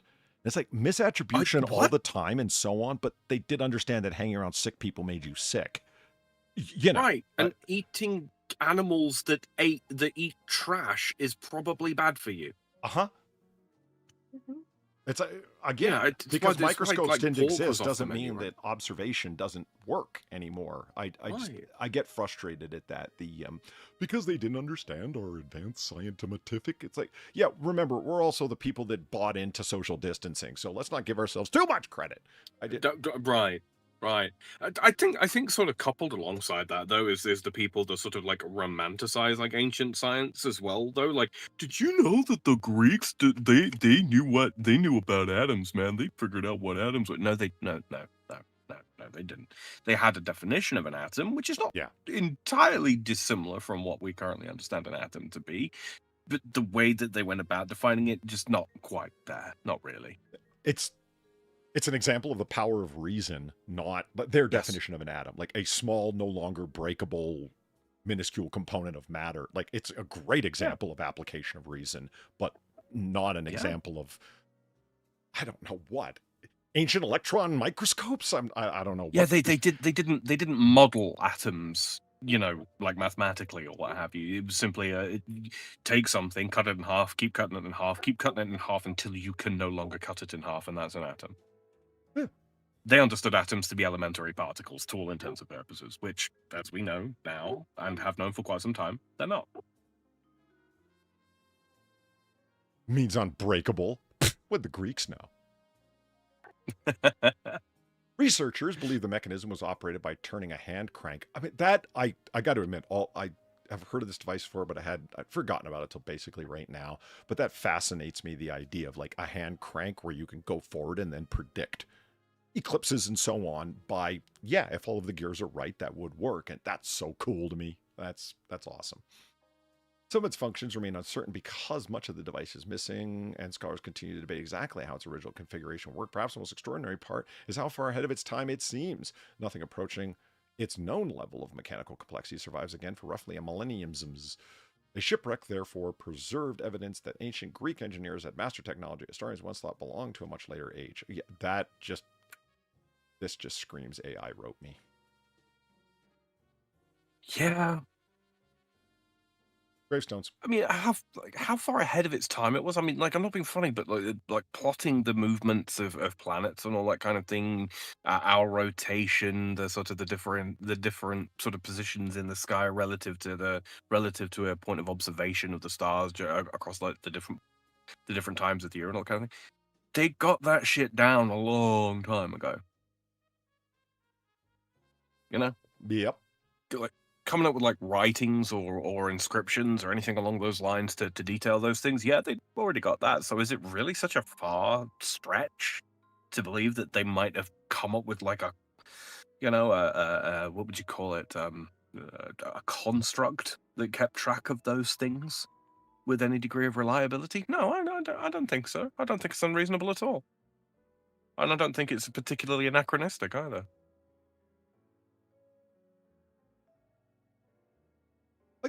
It's much more like tracking the stars and so on, especially if you're tracking them in specific places where you're marking their locations night to night, and then you're marking the day of the year, as long as you've got a reasonably accurate calendar to be able to pull that off, and then seeing the return of like falling stars happen in concentrations at the same 2 times of year over and over again. So therefore, you know that it's going to happen, like the power of observation, application, reason. It's very cool. Yeah. But when it comes to things like the engineering feats, that's what always blows me away about the classical world, the ancient world. Like the Romans and their underwater hardening concrete and the constructs they were able to make with it, fucking mind blowing.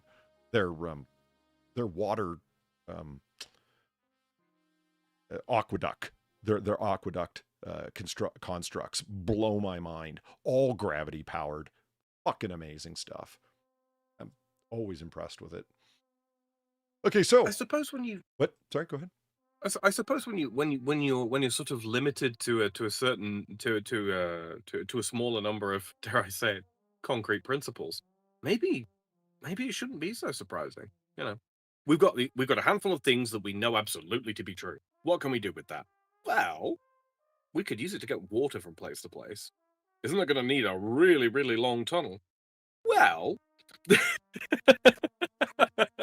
know, Especially when you have unlimited human labor to power everything and no protester Unlimited groups human standing labor around and complaining about everything. yeah, and a whole class of people that basically, you know, they've attained sufficient wealth and/or status to not really need to do much else with their time. Or, you know, they've lived to a certain age. You know, they're no longer good for, you know, working out in the fields or being a soldier. You know. I love the idea that the patricians had in Rome, and this is like, you know, Republic era Rome. Yeah.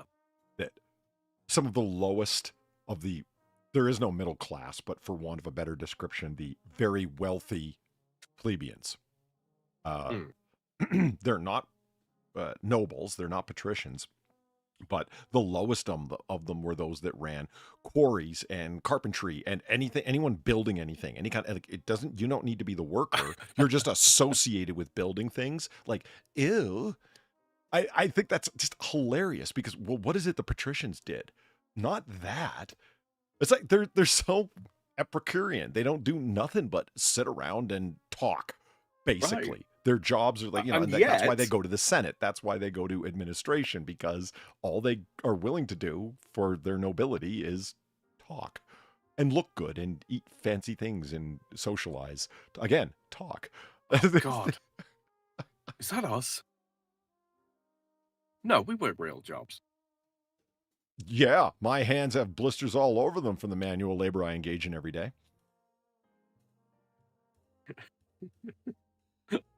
That heavy duty. Look, those wooden pencils have got rough edges, yo. I got paper cut stories that would give you nightmares, my friend. That would probably. Hey, hanging in there, far. Very not. Tenuously. Tenuously. Did you want to go on to the house?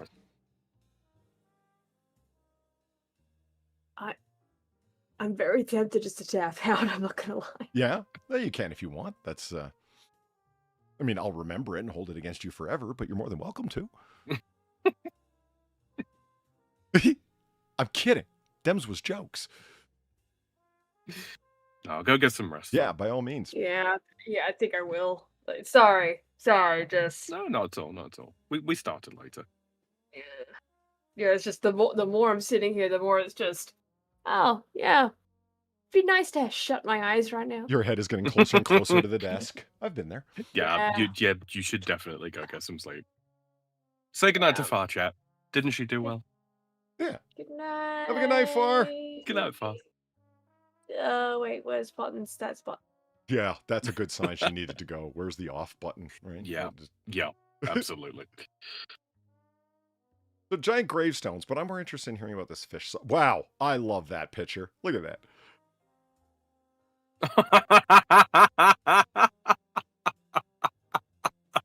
I mean, the proportions here are just...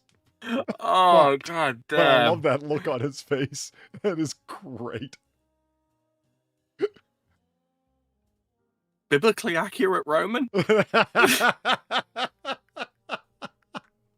This looks like the way the English were portrayed in Braveheart.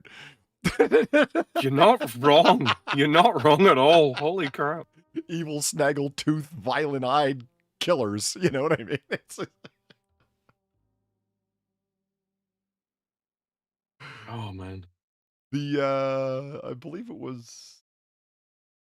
Was it? You know what? I think that I think a lot of people forget that, like, quite a lot of Italy is basically just next door to Switzerland. You know? Okay. And so? And so quite a lot of Italians are they're just white guys. They don't look like Sicilians. Oh, okay. You know? They do look kind of more like this than not like this. You know, olive skinned and dark eyes. That's Southern Italian is what that is. Fucking modern BG. Southern You mean they aren't? You fucker. My ethnic extraction is English, you son of a bitch. For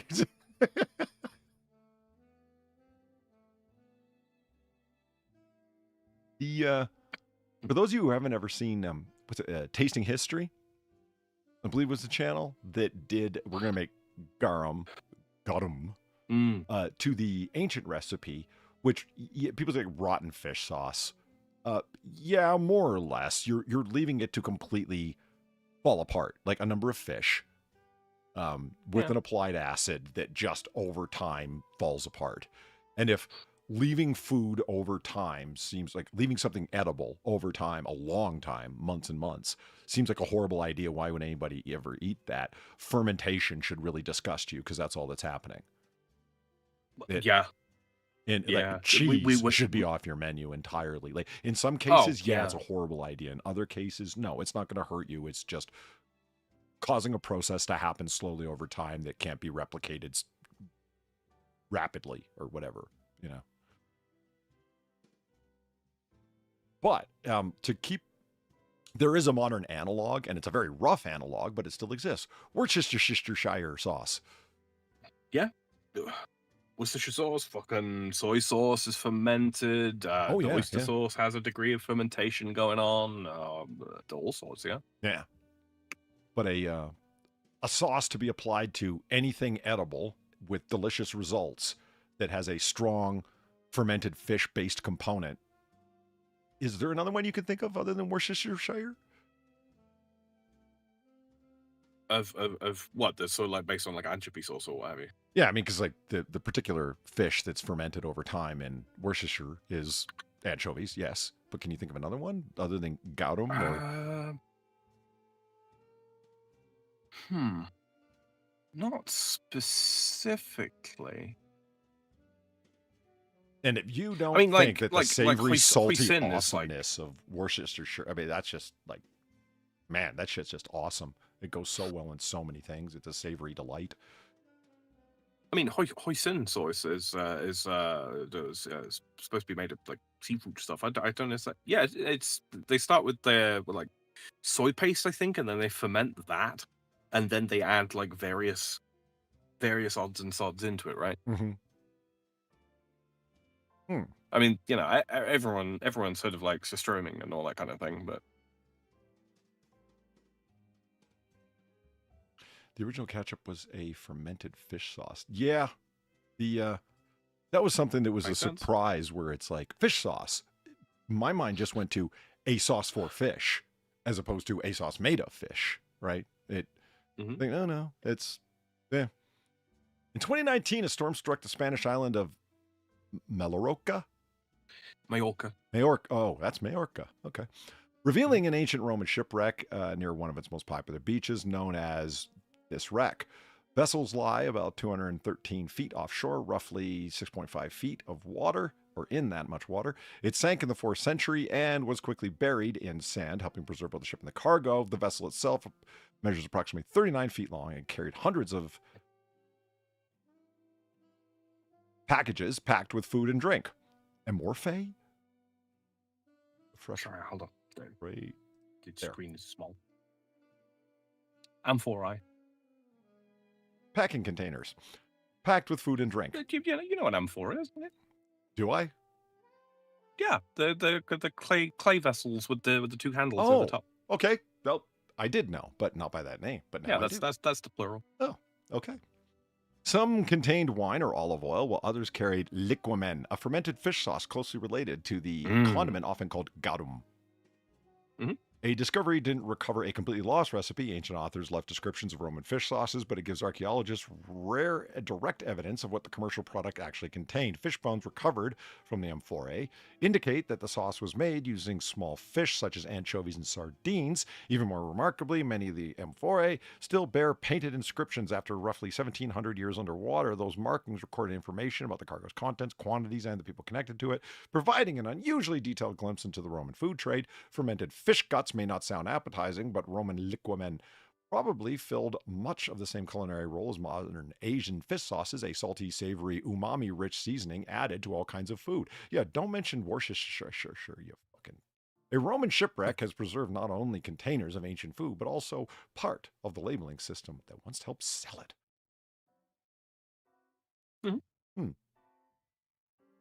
10 inventive ways the world is reimagining defunct phone booths. I mean, when you think about like food in general, I mean, like yogurt is just, milk that's been kind of left to go off in a way, Yeah. to a degree. Leave it a bit longer. Cheese. That's a good point. Chipotle sauce, actual traditional Chipotle sauce is fermented, Yes. isn't it? That's a good point. As is Tabasco. Yes. Yes, it is. Yes. And That is the quintessential American fermented sauce. And much like Tabasco, Worcestershire, they both get their final character from many months in Cask aging. Yeah, ex-bourbon barrels, white oak barrels. Yeah. Awesome. Can't fake that shit. I love that. Mm. What a great use for ex-bourbon barrels, man. Nobody seems to really drink sherry much anymore, and yet sherry casks are also used to age a lot of things. You know what? No kidding. And I think that that's one of the reasons that port barrels and port pipes have become more popular as a finish for Scotch, because sherry just isn't as accessible.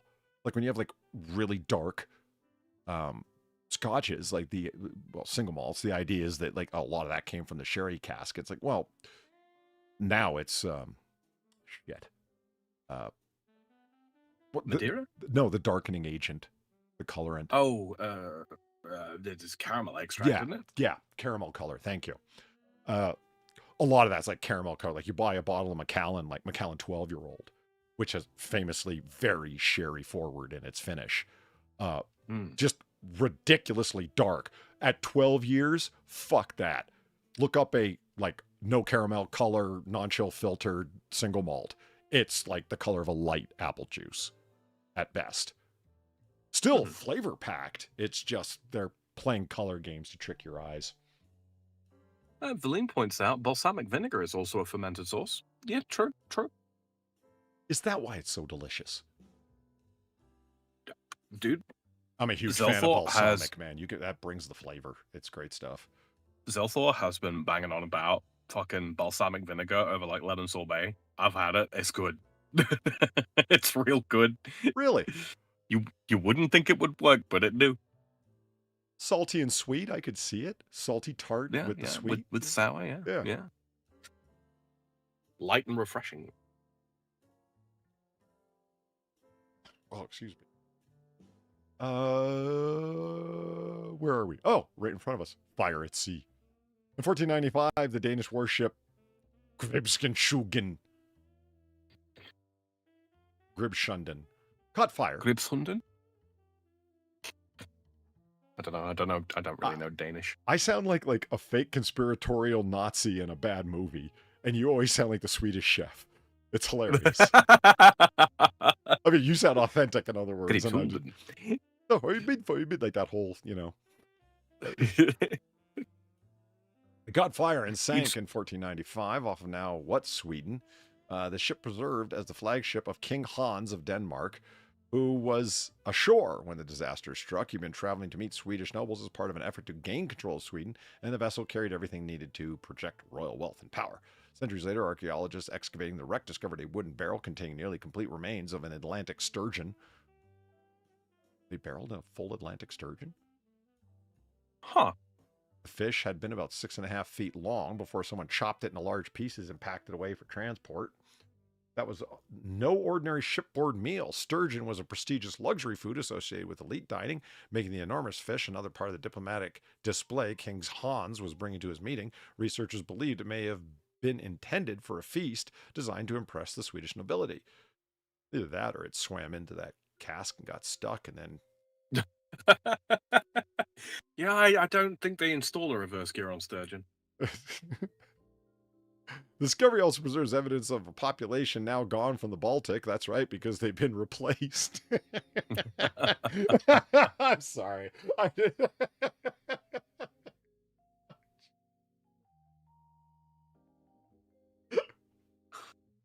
Oh, man. Yeah, I know. We don't do politics here. Atlantic sturgeon once inhabited the region, but eventually I thought they were talking about the people.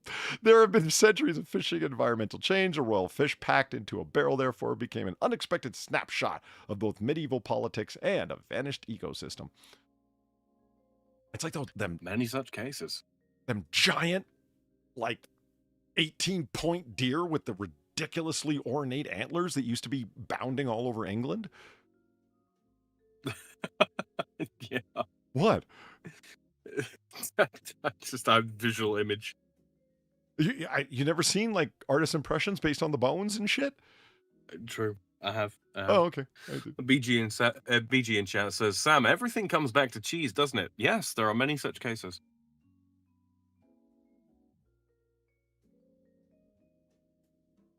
I find it hard to believe this is how they found the ship. You can't park there, mate. It's- When diamond miners discovered a Portuguese trading ship, Bomb Jesus. Bom Jesus. Yeah. Right. What does bomb mean in Portuguese? Good. Well, I think. Oh, just like that. Okay. Mhm. Good Lord. Mhm. It's a weird thing to name your ship. Off the present day. Sweet Jesus. Yeah, that's what I mean. Like, it's like an exclamation of like, Jesus, Joseph and Mary, like, it is the name of my ship. Like, off the present day coast of Namibia in 2008, they discovered one of the richest shipwrecks ever found along southern Africa. Did they use this? Well, that says a lot, doesn't it? Yeah. That's one of the richest shipwrecks ever found along southern Africa. It contained 2 coins and a wheel. Wonders never seen before.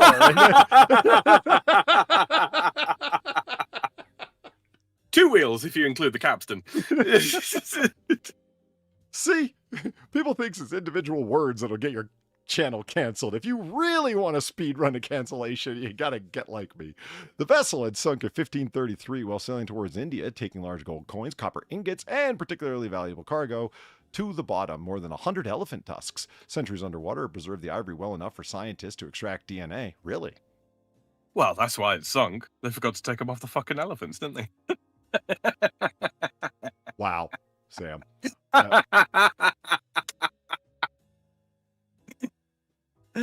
Oh, Plus all their food. that's right. And those giant elephant running wheels were just a horrible decision. Well, how else were they going to charge their phones?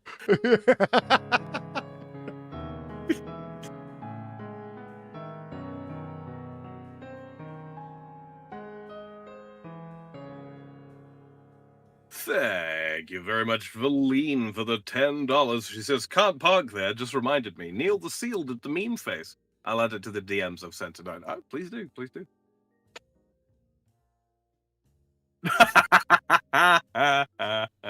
Hold on. So, I have to share this now. all right. There you go. Group chat.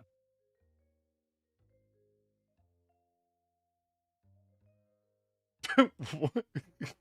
He looks like he's watching his fucking capital ship sink with 50 elephants on it. It's true. It's just.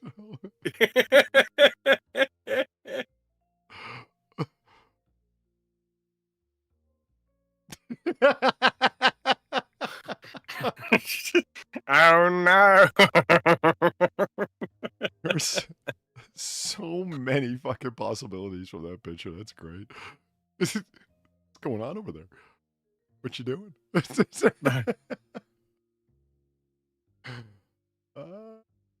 Boom. Shipwrecks. Oh, they show that these tusks came from African forest elephants and represent at least 17 distinct maternal lineages. Yet they didn't slaughter a whole family of elephants. Yet only 4 of those genetic lineages have been identified so far among modern West African elephant populations. Chemical signatures in the ivory produce another surprise.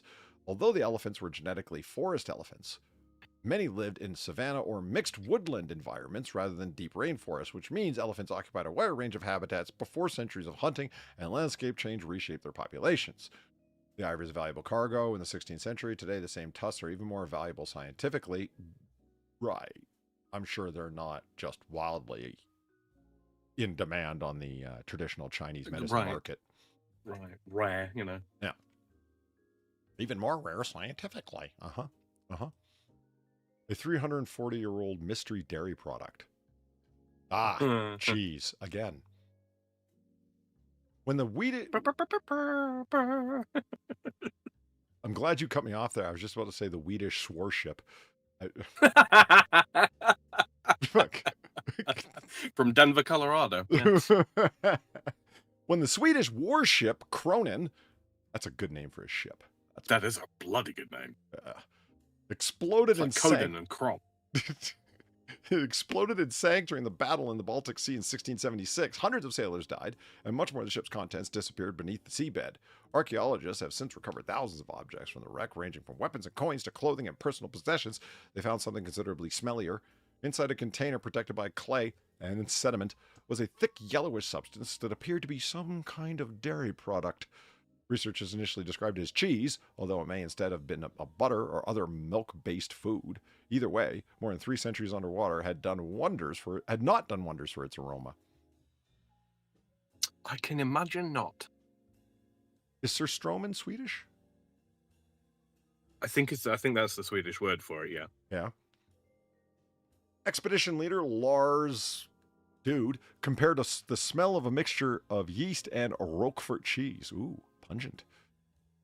The substance had remained relatively contained while buried, but bringing it to the surface altered the pressure and caused some of its pungent material to begin leaking.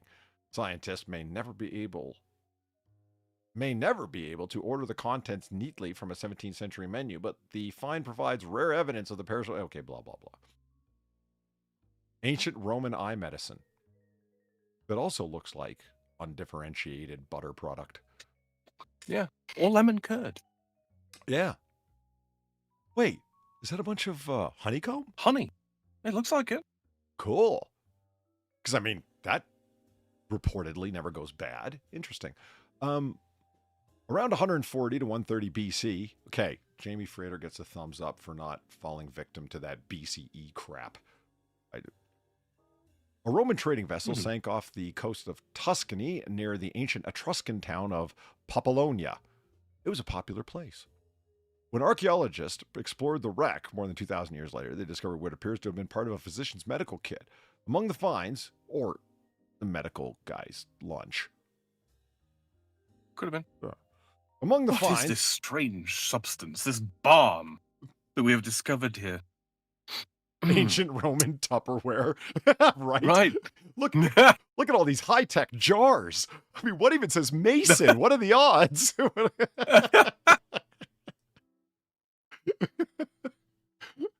Among the finds was a sealed tin container holding 6 remarkably well-preserved gray tablets. Chemical analysis revealed zinc compounds, starch, animal and plant fats, pine resin, pollen, and other ingredients. Their composition strongly suggests they were medicinal rather than cosmetic.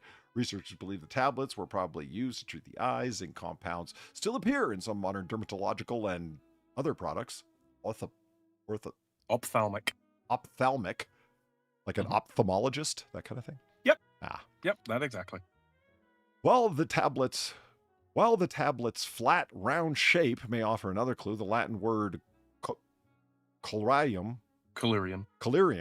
used for eye preparation, derives from a Greek term referring to a small, round loaf. Other objects recovered nearby included wooded medicine containers and an instrument that may have been used for bloodletting, reinforcing the idea that medical practitioners were aboard. Well, you know, nothing like a good bloodletting to make you worky in the morning. Yeah.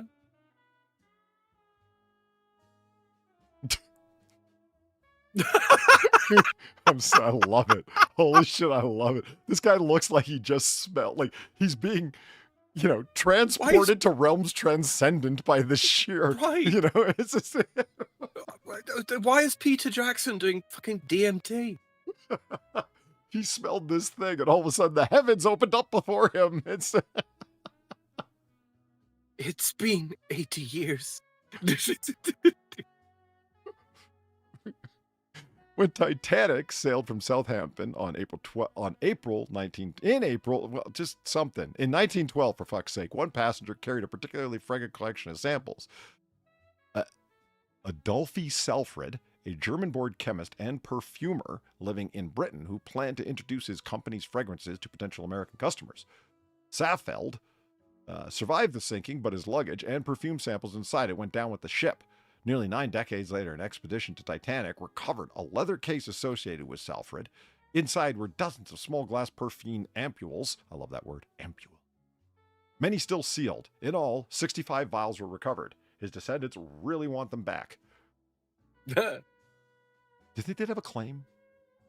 I wonder. Yes, they would. Yeah? They would. I'm fairly sure when it comes to these kinds of things, yeah, they have a duty to try and track down living descendants. Yeah. My God, what is that aroma? This is an aroma of my great-great-great-great-grandfather? Imagine that guy. Ach nein! Ach nein! Mein Leibswerk! Down to drink! I've decided to call it Kraut of the Sea. A few containers. Gelungstes Wasser. A few containers broke during Channel number 5.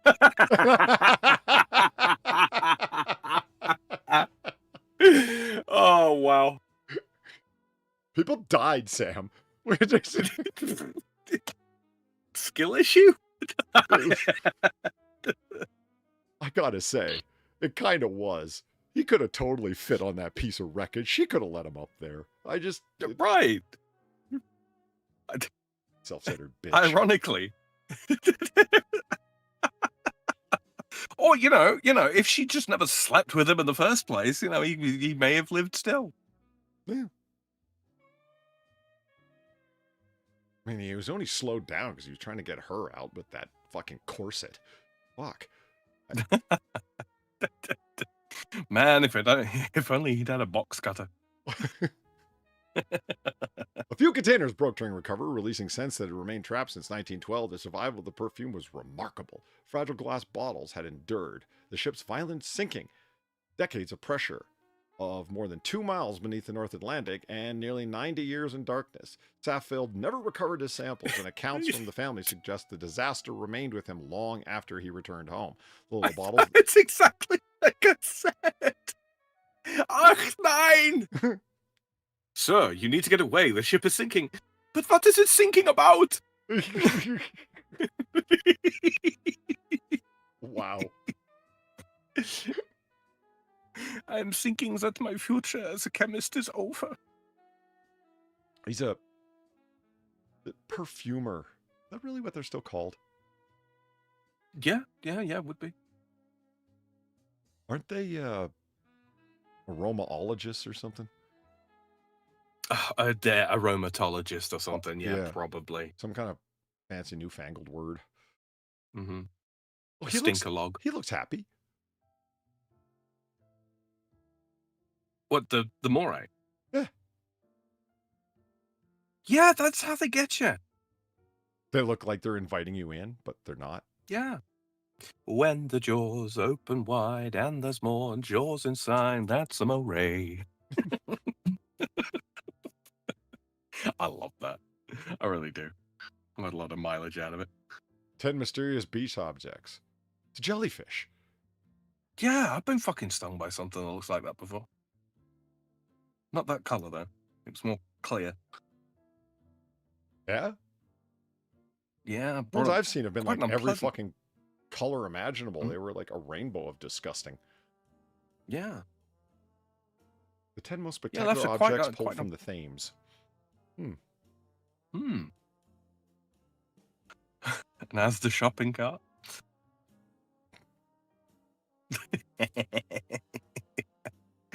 Jack the Hat. What? Jack the Hat. I don't know what that is. London gangster. Oh, okay. Yeah.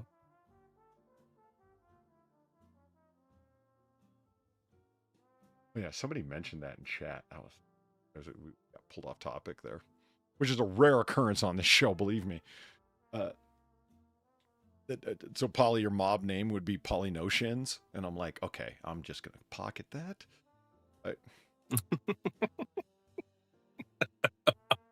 His notions of grandeur. Yeah. Um. What do you say we move on to one of them their houses? Yeah, let's do it. Okay. You see. Yeah, get fucking Seth Rogen off my fucking screen. Where's Seth Rogen? Top right. Oh, God. That is Seth Rogen up there, isn't it? Right here. Yep. There he is. Top I 10 think I'd rather interesting face April off. Fool's Day pranks we saw this year. Yeah, The continued existence of Seth Rogen. yeah. I think I'd rather face off against the Moray. Prank on all of us. Have a good night, Vinny. Oh, go away. There we go. Oh, I wanted to show you something that I found. Not that. That. Maybe that. That? No. Gosh, so many well-organized tabs. It's just...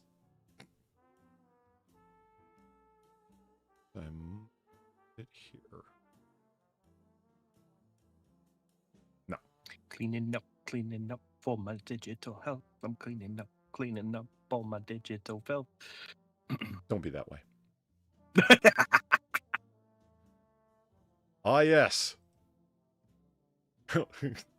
How much would you pay for this Holy- home?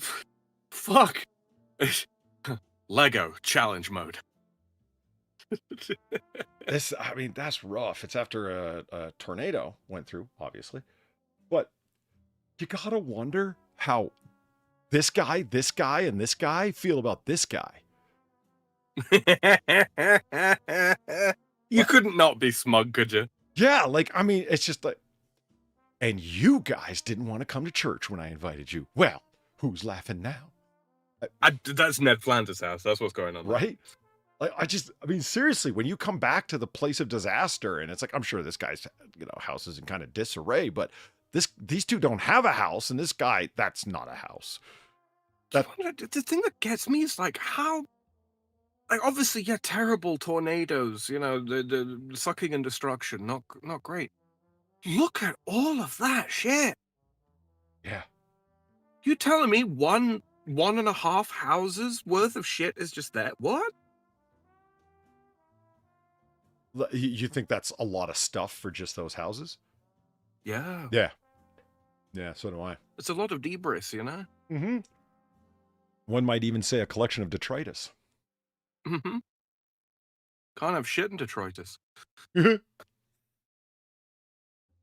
don't get to use that word very often, and that's a right and proper thing. You shouldn't be using the word detritus. It exists, but just leave it alone. Mm-hmm. Now, Rammel, on the other hand, you can have that one. Rammel? Brammel, yeah. Oh, Brammel. No, Rammel. Rammel. What?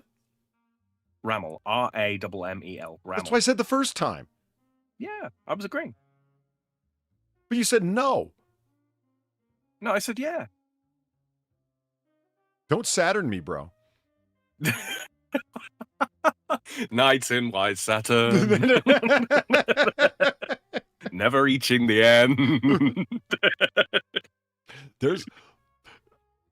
Writing can be very, very good or very, very bad. There's a scene in Heat, Michael Mann's 1995 classic, where it's a heavy dramatic moment, and I'm always pulled right out of it because Detective Vincent Hanna, Al Pacino, the Judgy Pacino Al Pacino, by the way, his wife is sitting there, and she's talking to him, and it's a really deep dramatic moment. They're at a hospital. Loved one is, at death's door, and she's trying to get across to him just what an empty life he's living and how they're leading them to divorce, to separation because of the dark cloud he carries around with him all the time. You know what I mean? Because of the job he does. And she's like, you approach the crime scene, you sift through the detritus. Like, come on, lady. No one talks like that. Or no one should. I mean, and he takes her so seriously. And it's like, Michael, man, you got to drop the ball on that. You just sift through the wreckage or the remains. There are nights where I climb the mountain to howl plaintively at the detritus of my soul. Nice, Sam. Nice. Oh, that's very, very well done. Couple of sir. callbacks in there just for you. Yeah, that was pretty good. I want to do a micro video on that guy, that asshole, the fucking dog howling plaintively at the moon, just so he could get on the witness stand in the O.J. Simpson trial, because that was the only thing he didn't witness anything. So what are you a witness of? He heard the dog plaintively wailing. Let me be your witness. Yeah. I just want to be part of this huge media scrum that's going on. How can you tell the guy's a professional writer when like, everyone's having to go, hey, the fuck does plaintive mean? Like in the audience, right? They're all like, what the fuck does that mean? And it's like, I looked it up. Melancholically. Yeah. I looked it up. It means like sad and morose. Oh. He could tell a dog was sad and morose? Apparently. You asshole. And why I want to do a micro video about it, because that is the guy who ghost wrote O.J. Simpson's book, If I Did It. Tell me this guy wasn't I need to latch onto this thing hanger on. Oh, right, a fucking polyp. Yeah. Right. Yeah. A polyp on the ass end of that case. Yeah. This guy is the bleeding polyp of Brentwood's anus.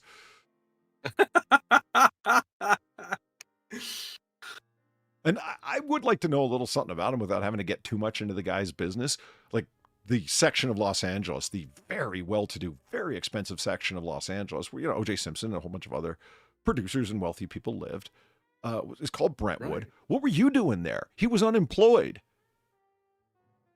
What does your wife do for a living, bro? Well, I mean, the rich unemployed, we know a thing or two about a few of them. Yeah. Patricians.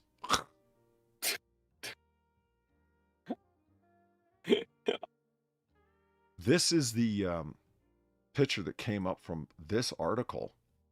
Zillow deletes climate risk data from listings after complaints it harms sales.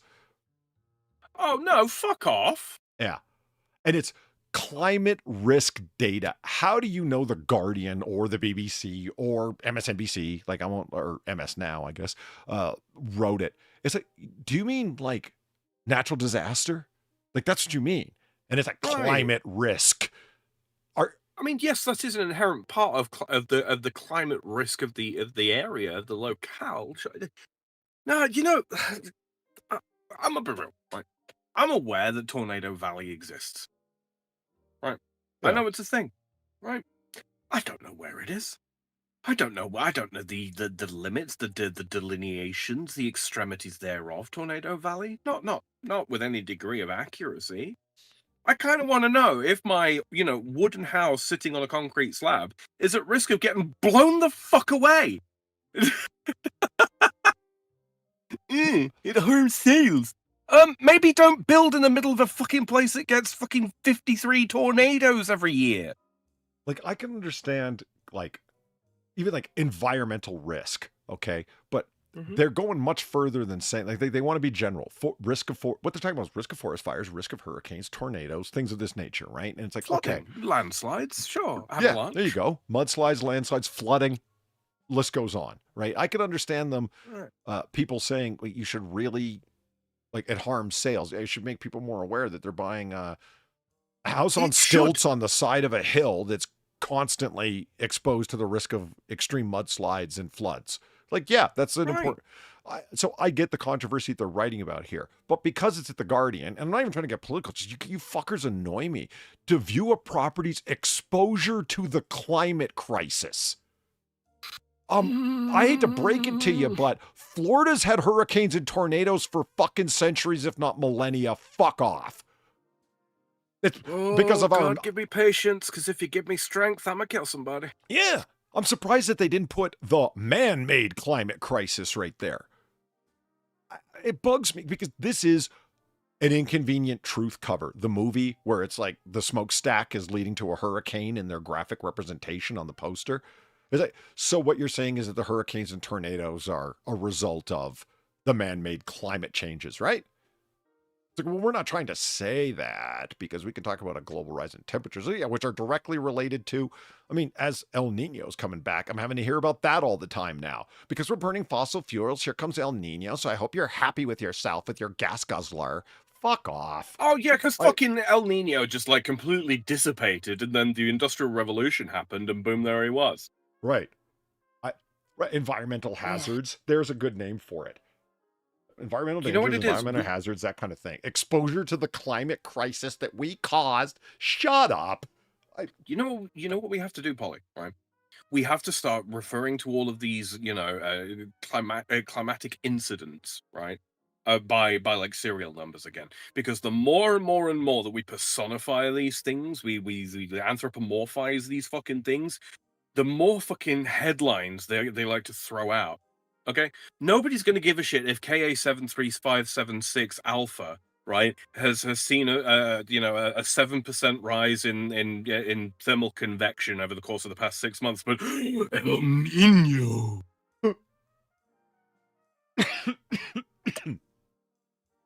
You know what I mean? Yeah. The Yellowstone supervolcano.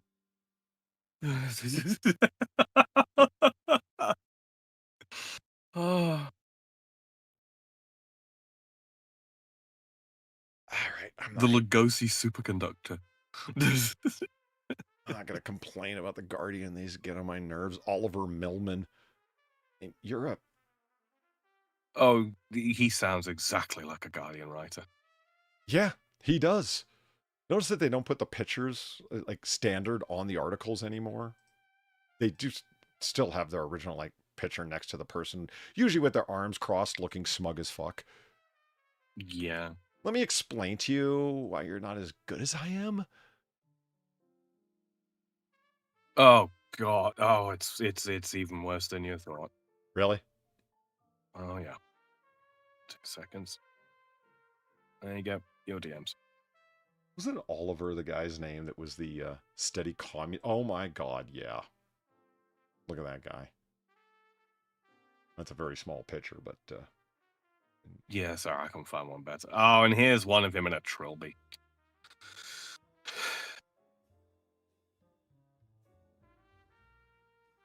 oh, you're not going to send it? Okay. No, I'll spare you. I'll Okay. spare you, frankly. Well, I appreciate He's got the SSRI eyes. that. I mean, I know what you mean, but I don't know. I can't picture it, but okay. Okay, you know what? I'll send it. There he is. This is the guy telling us how we're not paying attention to the environment crisis and blah, blah, blah. Look, I'm not attacking him for his appearance. I'm attacking him for his expression. It isn't what he is, it's what he do. Oliver, sort it out, mate.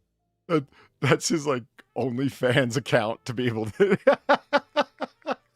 bring in donate or send donations to the 10 or 15 women that he donates to. Oh God, there's a Twitter fucking bio here. Enviro correspondent at Guardian US, awkwardly British, author of The Insect Crisis.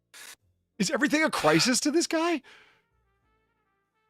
Only his masculinity, really, but Yeah. Well, that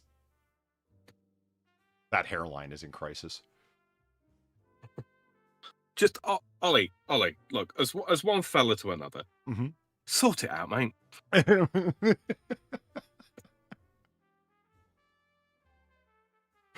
How does somebody That's sitting? about as British as I think I can get. How does one man sitting still with a slight smirk come across as so insufferably smug? Unjustifiably smug. I don't know, but it makes my knuckles itch. You're wanting to punch something, aren't you? I really am. It's a good job there's no drywall around me. All right, just as a quick, yeah, that's phenotype. Sam and I were marveling over this picture earlier as a palate cleanser. Oop. Shrink this. It's very zoomed in. Yeah, there we go. This is a picture of Jessica Alba and her 2 daughters. Mm-hmm. Yeah, that's Jessica Alba on the left. Yeah. Yes, it is. And the one on her right is her eldest daughter.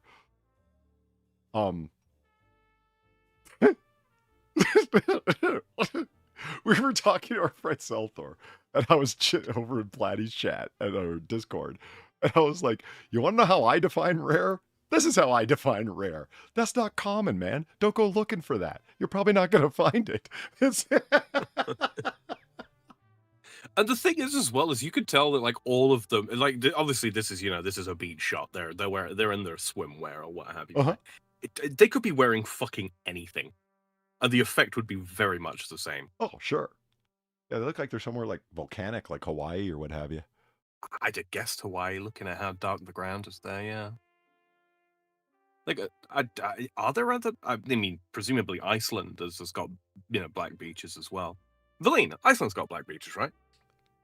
Yeah, it's one giant. It gets all volcanic, the island, or largely Right. volcanic rock, isn't it? I think. Yeah, largely, yeah. Yeah, because a volcano erupted there just a few years back, if I'm not mistaken. Eyjafjallajökull. God bless you.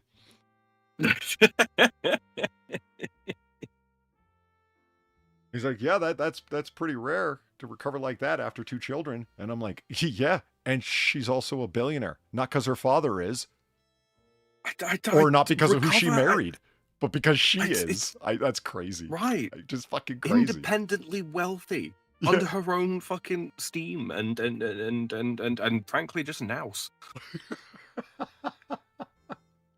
I don't believe she gave birth. I think those children were teleported out of her uterus.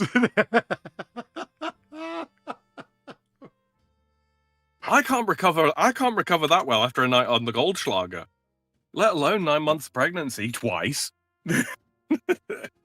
Imagine the arguments with her kids about like, Mom, I want to get a nose job. It's like, honey, you should go off what you naturally have. Fuck you, Mom. Like, you're the last person who gets to say that to anyone. Mama, stop stealing my bikini. What? I thought it looked cute. On you, maybe. Yeah, I believe she has 3 kids, one son, 2 daughters, if I'm not mistaken. Yeah, I believe so. Which is just fucking nuts. Oof. So yeah. If I was a woman, I would absolutely be jealous of this woman, I think. Oh yeah. I understand intrasexual competition, the picture.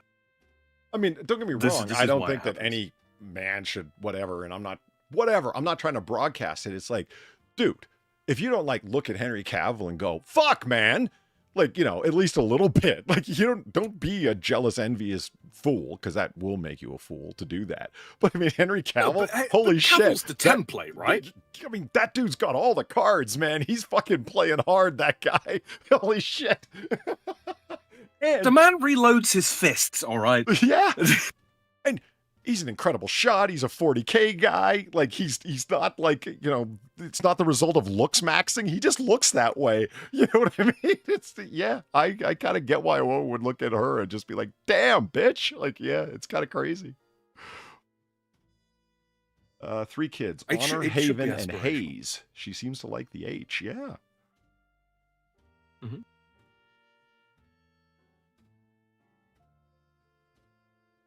Let me go. Okay. Got to open up actually my large screen grab to take a look at this beautiful $499,900 property in Little Falls, New York. So for just around $500,000, this 2-bed, 3-bath, 17,000 square foot castle? Yeah, I suppose. Castle can be yours. Hold on. Where's the there it is. Can be yours for $500,000 if you want to live in a former Masonic lodge. Yeah. Yeah. Built in 1917, this thing. I think that was right, 1917. Yeah. Mm-hmm. Mm-hmm. Yeah, it's been around a while.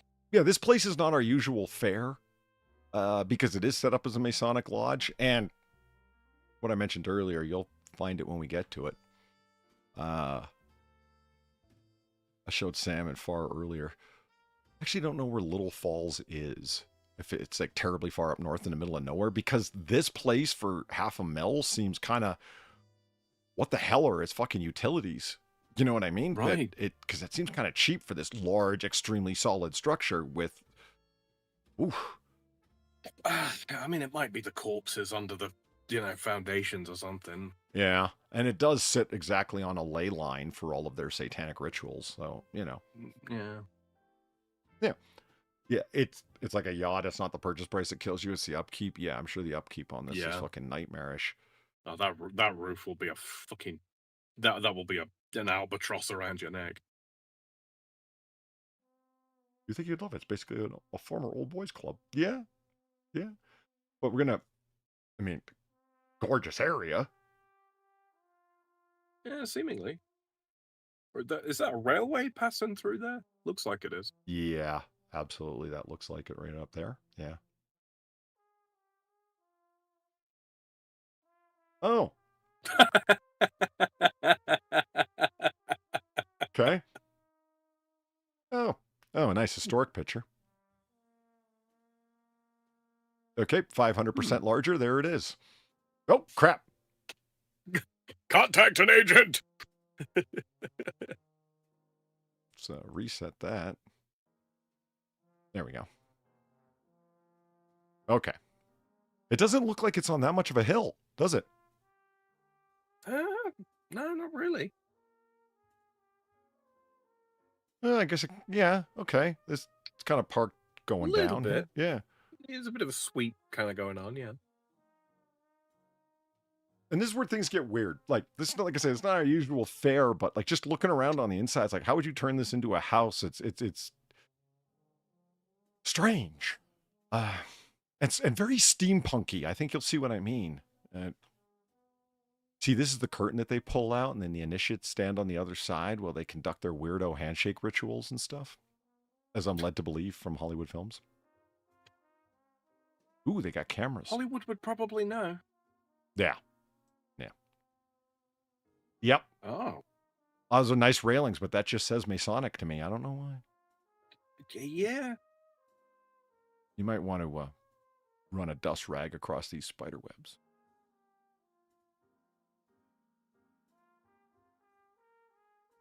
Wow. It's very sort of like Victorian school. Yeah, like I'm like, and down there's where the school marm threw that girl to her death. Like, Yeah. I don't know why I got to make everything really old timey or Victorian haunted. And I'm not sure what it is with me in that, but it's just steampunk. You say it says Oh, bless Winchester you, Bob. mentioned to me. I think you'll see what I mean about this kind of some of the steampunky things. I think this again. Run a dust rag across it. Yeah, look at this railing and look at those finger streaks. Someone was walking with their hand on the rail and then just streak some dust out of the way. Ooh, HD. Oh, it is HD. Piano in the hallway.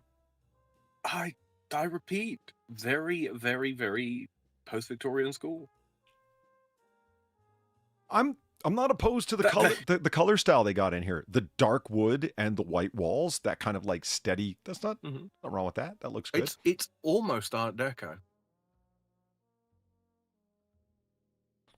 Do you think so?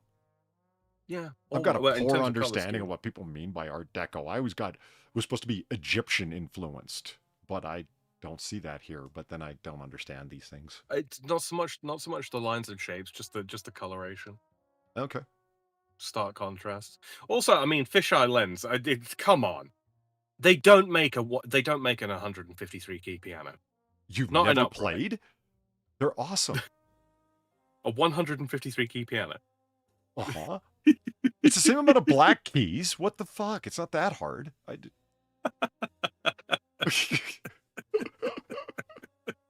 153 key piano. How many keys are regular? 88? 88's very, very common. Yeah, because that's seven and a quarter octaves in it. You can get like what do you call it? Some of the German Imperial pianos will be either like 92 or 97. All right, Misfit, have a good night. For extra what do you call it? Extra bass range. Right. Yeah, but it's Steinway, I think, are the ones that are responsible for the 88 key standard.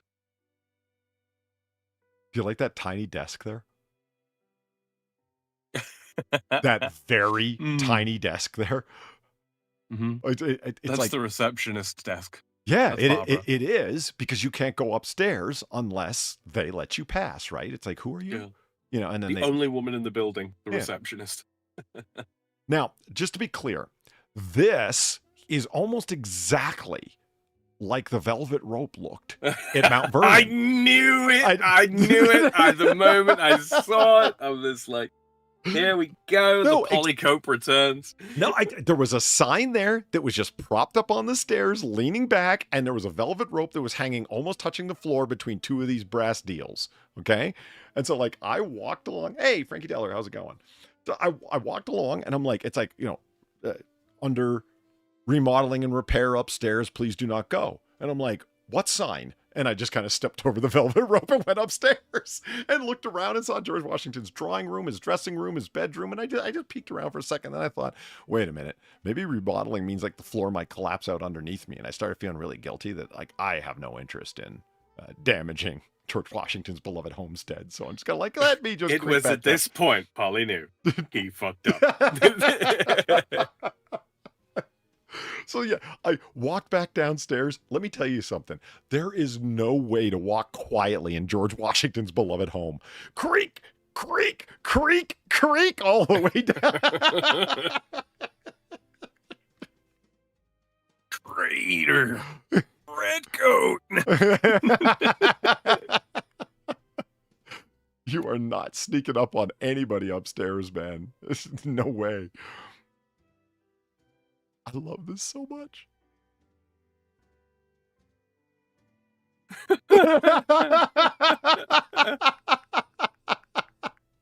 If you can't read that chat, it says window. And then there's like a window drawn out on it. It's like, yeah. The abject denial of reality. Blows the mind. When you have disobeyed the rules or whatever, we're going to have you sit at the window so you can look out to see what you've done. And then we're going to have you turn to your computer screen and type away.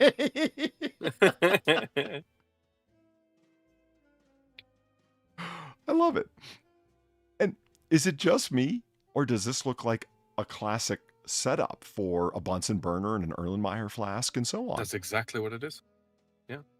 Are these beakers in there too? Yeah, they are. And it's got the fucking gauze ring on it and everything. Mm-hmm. So they were doing alchemy here, is what I'm guessing. Yeah, alchemy, alkahestry, thaumaturgy. Okay. All right. They were making gold from lead confirmed. Got it. Mm-hmm. Now, this is the modern fuse box. We'll see their original fuse box later.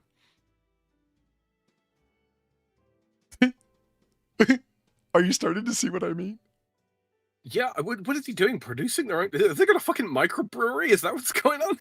Isn't that delightfully steampunk? Like, is this a weapon of mass destruction or a boiler? I don't. Adjutant Merrick, engage the thrust cylinders.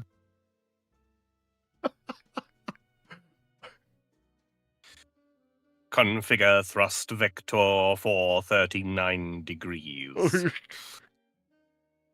No, Peter, it was built out of steel components. It's actually a weapon of mass destruction.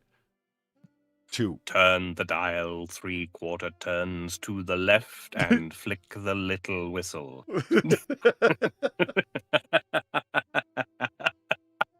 Aleister Crowley himself wrote the instructions.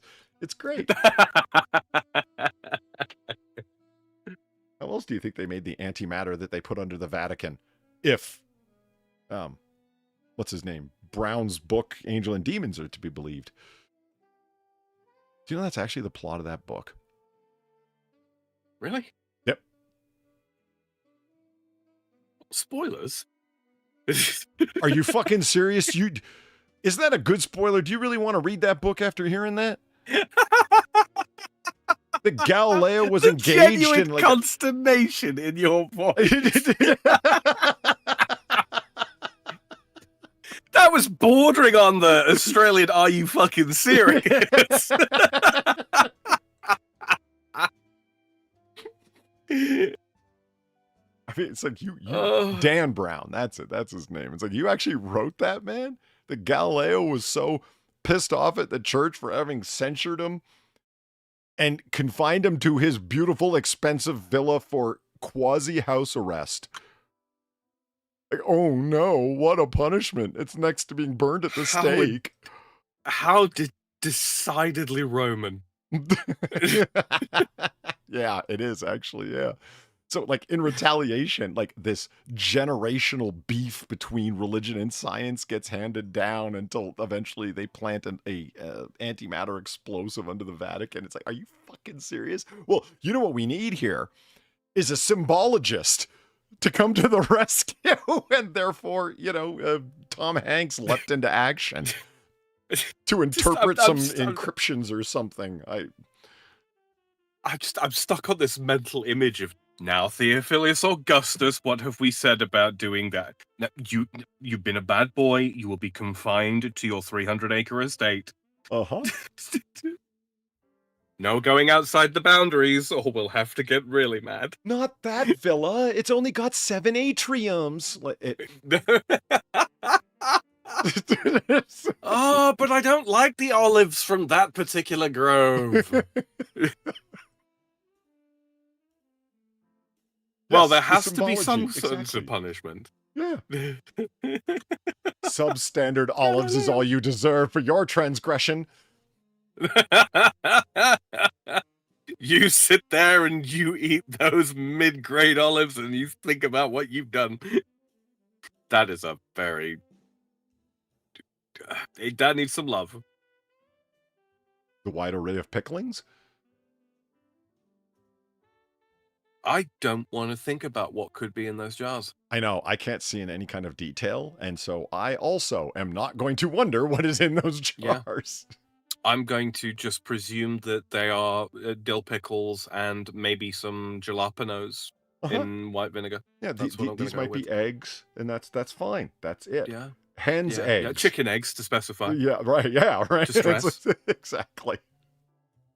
I mean, I love the heavy weight of this stove with all of the burners. That's cool, but it's also, I love this rickety-ass plug with this janky-ass cable. Oh, Jesus. But...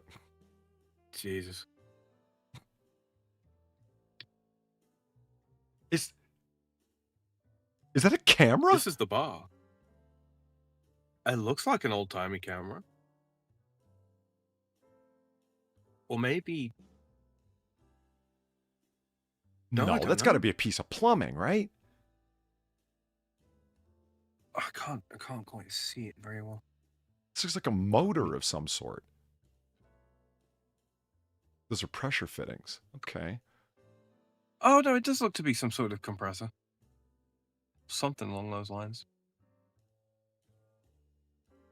Don't know, it's not very clear. Notice how many cameras they have on the bar area. Yeah. Fucking classic box fan. Plugged in and switched on. Absolutely. Absolutely. And a Frigidaire AC unit right beside it. I might have been onto the fucking money, because look, that's clearly distilling equipment there then. Yeah, no, somebody said that's a still in chat, whoever said that. But yeah, absolutely, it's a still, because I mean, they had a microbrewery there. And as you can see, like along here, they got a bottle of Maker's 46. They got a really nice bottle of It's had a fairly port. long dip as well. You know how they do like the different, they do like the waxing of the cork. No, it's a standard tendrils, as they call them. Yeah. Yeah, fair enough. Oh, that's a bottle of Blanton's all the way at the end. I'm trying to work out what that is in the sort of center there, where it looks like maybe a bottle of brandy of some description. Right here? Yeah. Yeah, I don't It's recognize it difficult to immediately. And make like out. this image is stretched. That might be a bottle of Eagle Rare, but the label doesn't look right. I'm just going off the bottle shape. That's not a. It's not a bottle of. It's not a bottle of Blue Label. It's got a No. similarly shaped bottle. One closer than that. That rectangular body.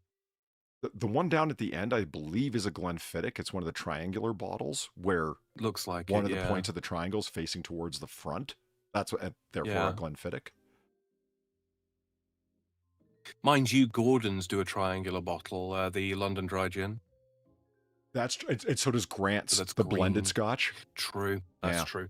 Oh, now that I think about it, I think Campbell's do a whiskey as well in a triangular bottle, but I think that's a very dark green color, so I don't think it's that. Yeah, Well, I think it probably is Glenfiddich. Yeah. In a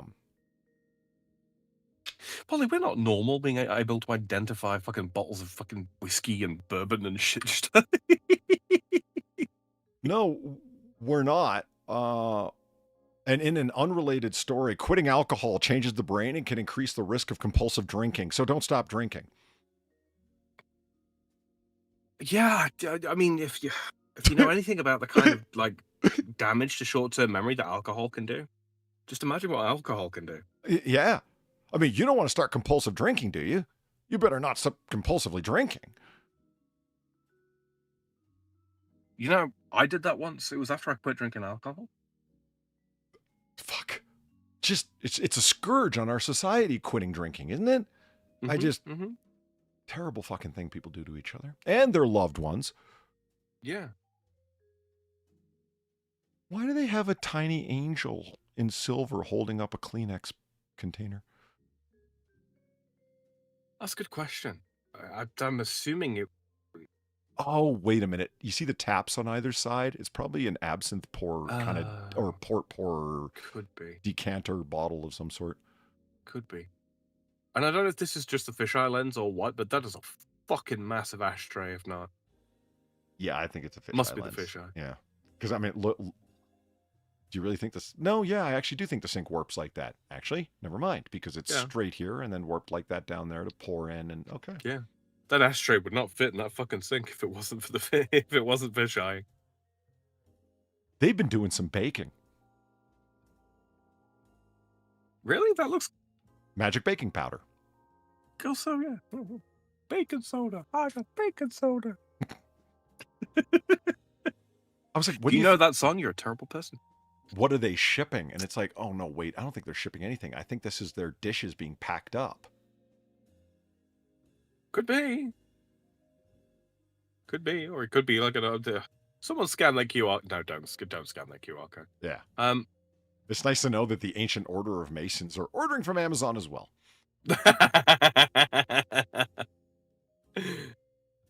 Yes, they must buy many esoteric books, Polly. Yeah.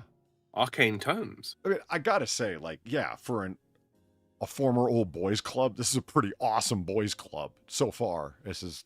It's not bad, is it? I mean, wow. I mean, they seriously need to clean the fucking place up. Yeah.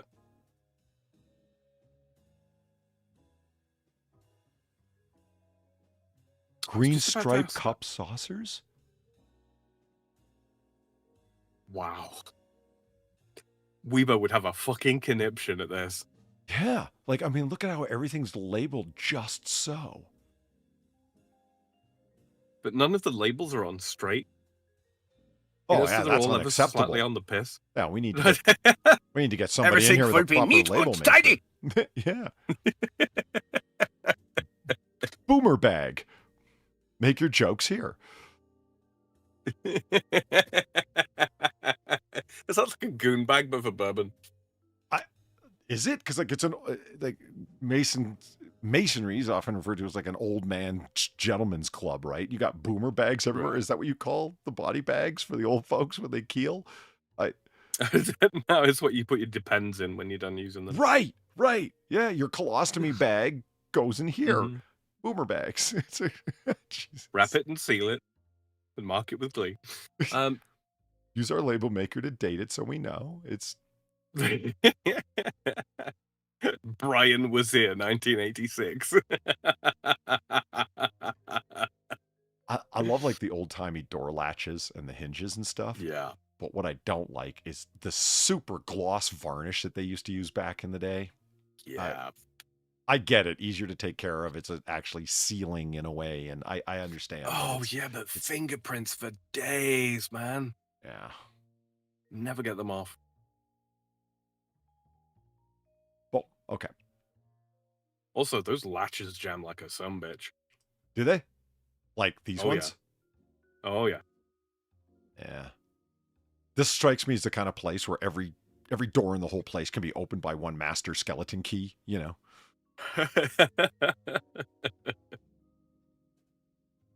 I don't even want to fucking open this up. This is spot the thing, the room. Oh, that looks to be like a giant ass laminator off to the side. Oh. Or maybe a printer. Yeah, I hear you. Like it looks like a architectural printer, a drafting printer, that kind of thing, or a massive laminator. Yeah, like for well, they are masons. True.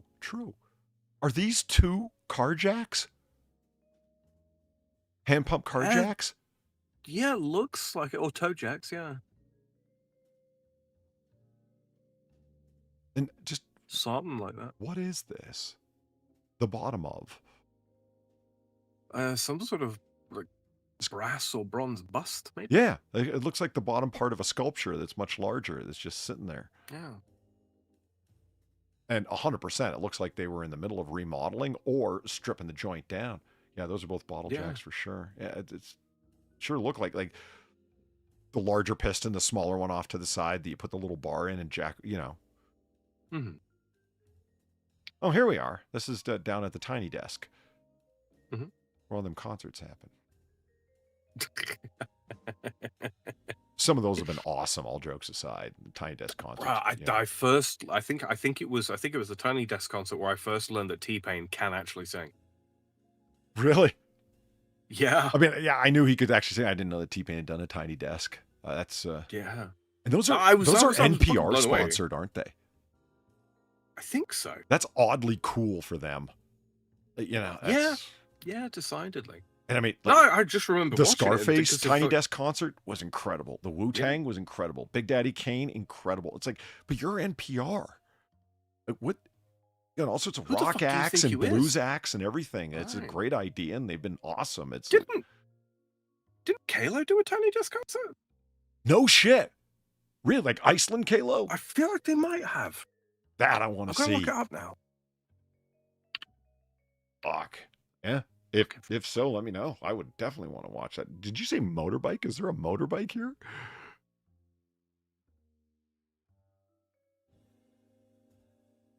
Man, this is like picture 16. We gotta move on. I'm not seeing one.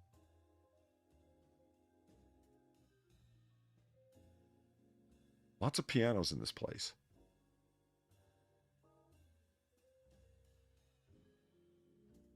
Next one. Where?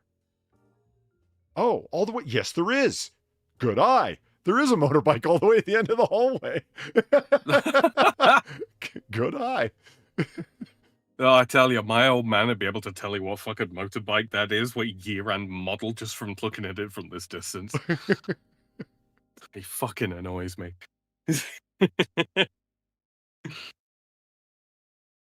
Baby grand. This, again, it's a really cool boys club, but not residential. I'm not sure what you would do with a place like this. It's just best to belong to an organization like it was built, rather than an individual to run parties out of, because even if you were a fabulously wealthy person, just the upkeep on it would be a nightmare. See, this is what I meant.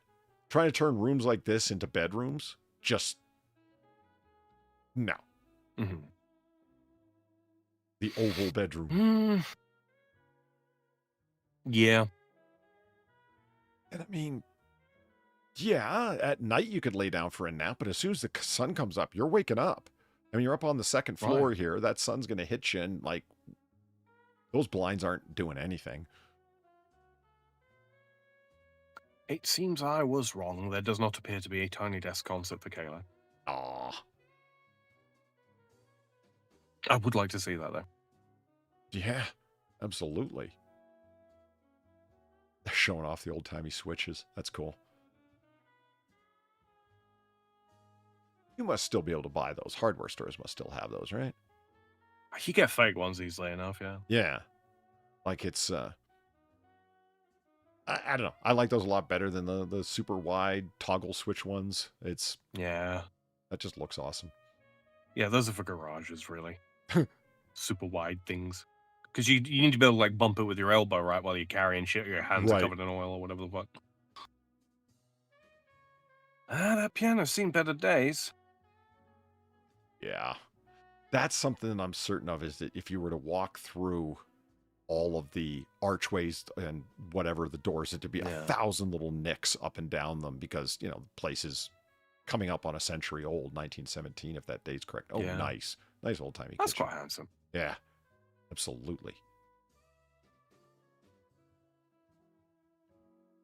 I can only imagine where it would be like, okay, go through the place, and we're not looking to remodel, we're looking to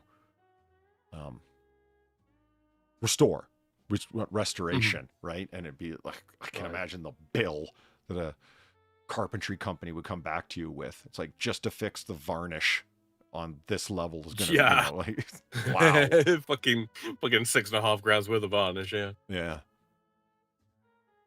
No, I mean, a place like this, I mean, if you were gonna sort of, you know, remodel this for, like, lacing out or what have you, you'd do it section at a time. Right. And you know, the bits that you finish, you then lease those out to help fund, you know, fixing the rest of it up.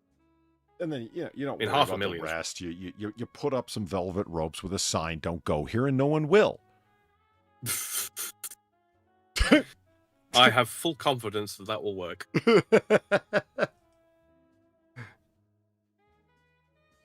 Looks like they've kind of already had this idea.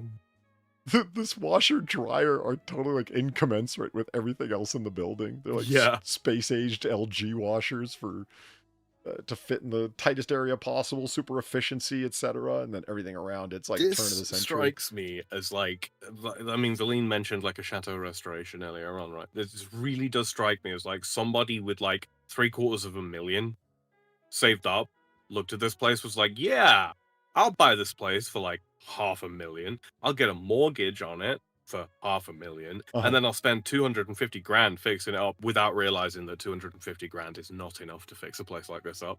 Yeah. Like, you'll drop 40 grand on the fucking roof alone. Oh, easy. Roofs are just nightmarish, man. Yeah.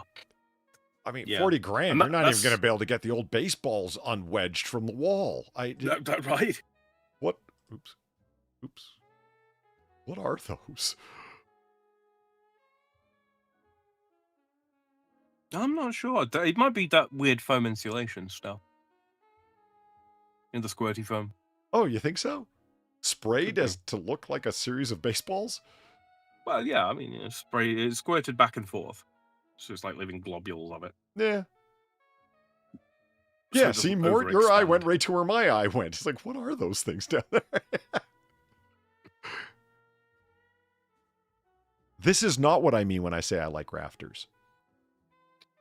Yeah, there needs to be something other than rafters, right? Yeah. And it's like, it's exposed naughty pine. These are just joists. Yeah, that's just, yeah, exactly. That's just joists with cross supports, totally visible, and rusting nail heads, that kind of thing. That's not what I mean. Yeah, this looks like a room that was begun and not finished. The blue masking tape, the low residue adhesive masking tape that painters use. Yeah. I think that's blue. It's blue and green. Green is like high strength adhesive and blue is low, or the other way around. Yeah. I mean, and then you get plain white masking tape, right? Yeah. Which like comes up if that stuff comes off if a fucking stiff breeze blows at it. Well, I mean, the stuff that's like low strength is, yeah, it's absolutely moisture proof, but it will not rip the front off your drywall when you pull it off, along with, you know, that's the point of it. useful for what it is. See, now this looks like it's actually been remodeled, this whole place, because it's got new ground fault interrupter circuits and toggle switches and It looks like this place gets a nice amount of light in the summer. However, it also looks like it'll be fucking cold in the winter. the mystery liquor was a bourbon. And that bottle's second from the end on the bottom shelf, yeah. What was it? Most of the other, I mean, there was a Blanton's at the far end and a Maker's 46 towards us. Yeah. So it makes sense that the one between it was a bourbon. What kind of bourbon? If you happen to know, Valine, just out of curiosity, because we're nerds like that. Oof, this looks like cut back from water damage underneath. Yep. Yep, absolutely. Like linoleum that's been cut back? Or is that actual tile? Difficult to say. I think lino. And that's why you need a shower that... Remember that place, the one that was up in the Rocky Mountains that we looked at last week? That had the showers that were on the same level as the bathroom floor, and we were just dumbfounded. Like, isn't this just flooding the bathroom?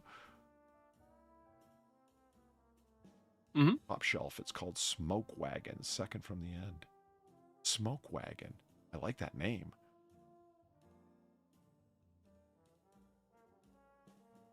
Huh. That's memorable. I'll have to look into it. What? Huh? The one I pointed out. No, I no. said looked a bit like a... A f- Oh, sorry. A fountain. Or bidet? No, I don't think that's a bidet unless it's designed to specifically cup your balls while you wash your ass. It's a drinking fountain, sure. But what's with the center? Like it just sprays out. Segregation, done artistically. They were integrating the drinking fountains. Sort of. Right. Damn it, Sam. Different, but same. Yeah. I mean, there is no tap off to the side to give you the spray of water through the center, so it must have come up, and you just stick your face down as it shoots up, I guess. I don't know why. It looks vaguely toiletish. I like Peter's suggestion. It's a turn of the century eye wash station. You just cup your whole ocular bone into that area and just go to town. Yeah. It's a telephone from before electricity. Your voice reverberates through the pipes. Yeah. Exactly. Yeah. And you hear out of the middle. I'm turning this knob over here, hits piano wire on the inside so you can send Morse code through the pipes. It's just... no, that's why I used to change channel. It's an intercom system. That's what it is. Different pipes that go all around the lodge. Jesus. Yeah. What buildings had sub-basements, huh? Just look at some of the sub-basements for like churches where they keep all the machinery to power the organs and all that kind of, you know, the compressors for the organs. Yeah. It don't look like this, man. More disarray or just oh, really? Yeah, okay. I mean this is just like this is like going through like the back rooms in like Half-Life 2. Yeah. If it wasn't for those two new water heaters there, this would be creep factor full on 10 out of 10. Yeah. Yeah. I need some like old, like the rounded. You ever seen like old lathes and such from like the like 1880s through? Yeah, actually, yep. 18, There's some like restoration people that I've watched them like on YouTube. Some great restoration channels that aren't faking it. That they had some great old lathes on there they were restoring. But sorry, you were saying?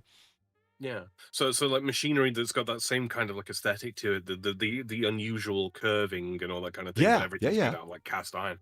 Put like 3 or 4 things like that around in this room. Fucking major creep factor. And one of the things that sells that idea, again, Mike Stacklasa from Red Letter Media, he's a really smart guy, even though he's like goofy and funny, right? You didn't notice it, but your brain did. Those type of things, right? That you don't pick up on. looking at like what is it that makes this creepy, you can start like picking it apart. It's the stonework, and that the central pillar isn't this like is clearly older than everything else around it. It doesn't fit with the drywall because it's Yeah. you could see the mortar coming out from in between the bricks from way back in the day when they did support structures like that. But that there's no constant lighting inside of here. This is a camera light that's allowing you to see in here. Mhm. And that's part of what's cluing This- you in, like the cast shadows all from one direction. So you walk in here, Exactly. you don't bring a flashlight with you, you're not seeing anything. The murderer will be able to get you. Yeah, he will get you. Yeah. It's You are going to trip over literally everything in this room, and he's going to catch up to you. uh-huh. It's And they will not find you because no fucker is coming in this room. uh-huh.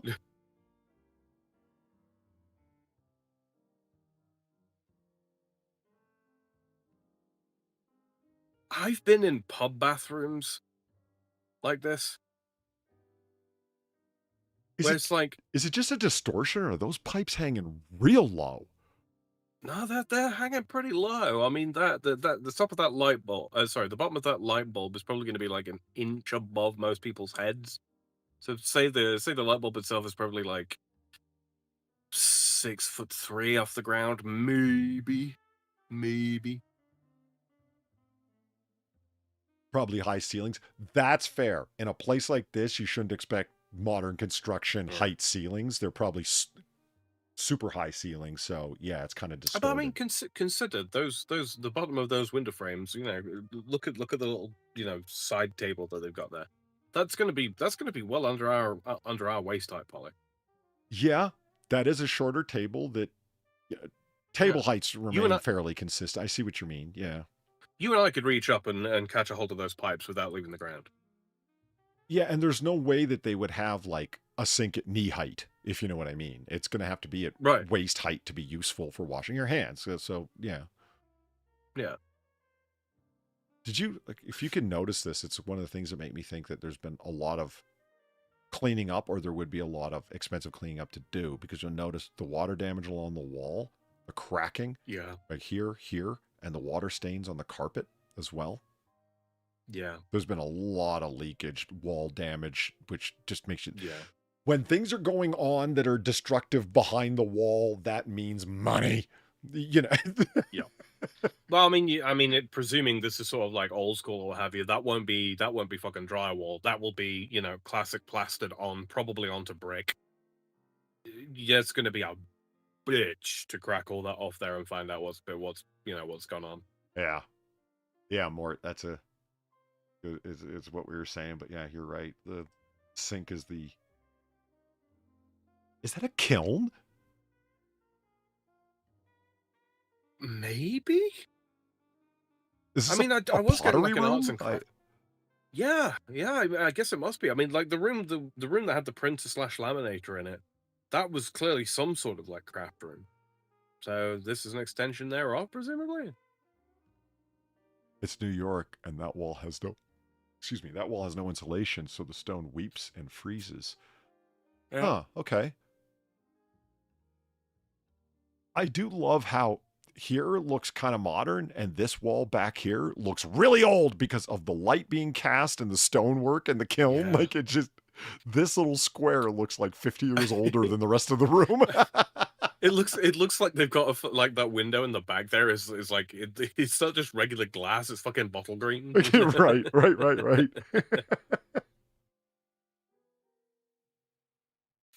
Yeah, I mean, it doesn't look like an oven. On that wall. It looks like it's got a rack in it for putting drying clay things on or whatever. But they're still bringing in Amazon products for disposing of the bodies. That's right. Yeah, no residue. Good thinking. You got to put your sacrifices somewhere. Can't get a kiln that hot. Well, maybe you can't, but they're dedicated.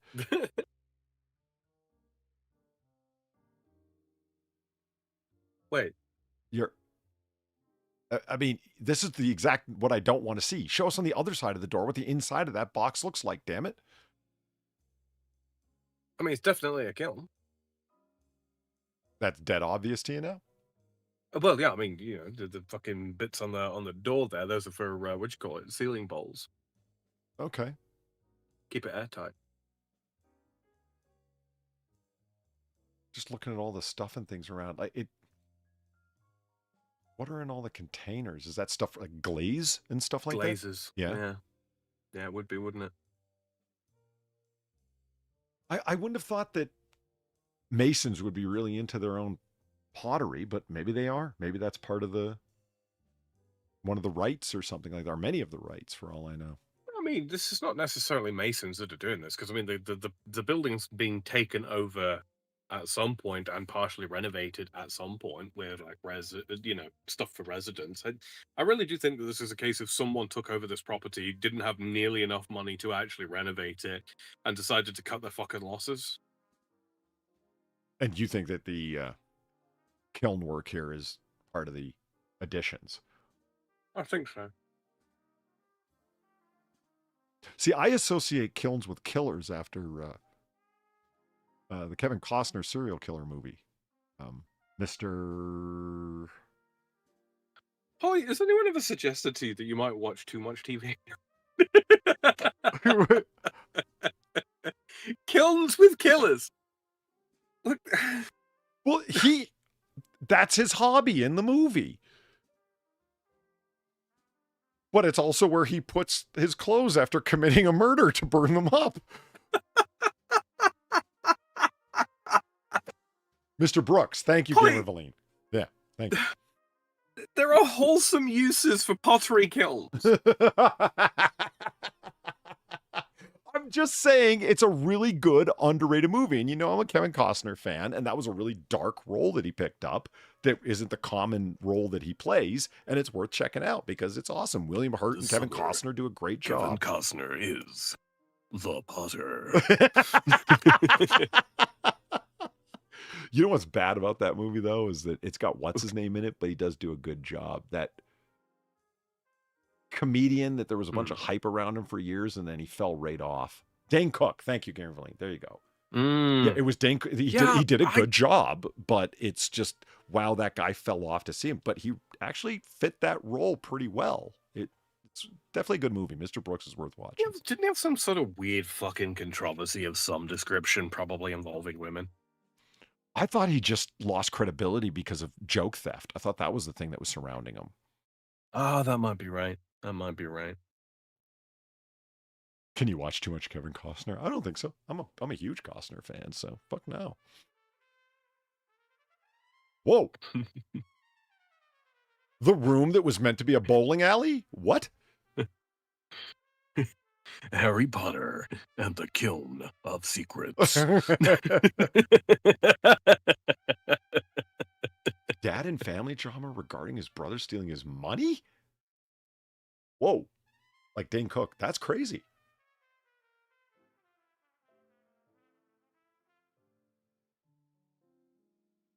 I watched Mr. Brooks while hammered with a friend. I have to tell you that story sometime, Polly. I think you'll laugh. Okay, well, that's a good setup for a funny story. So yeah, I do want to hear that.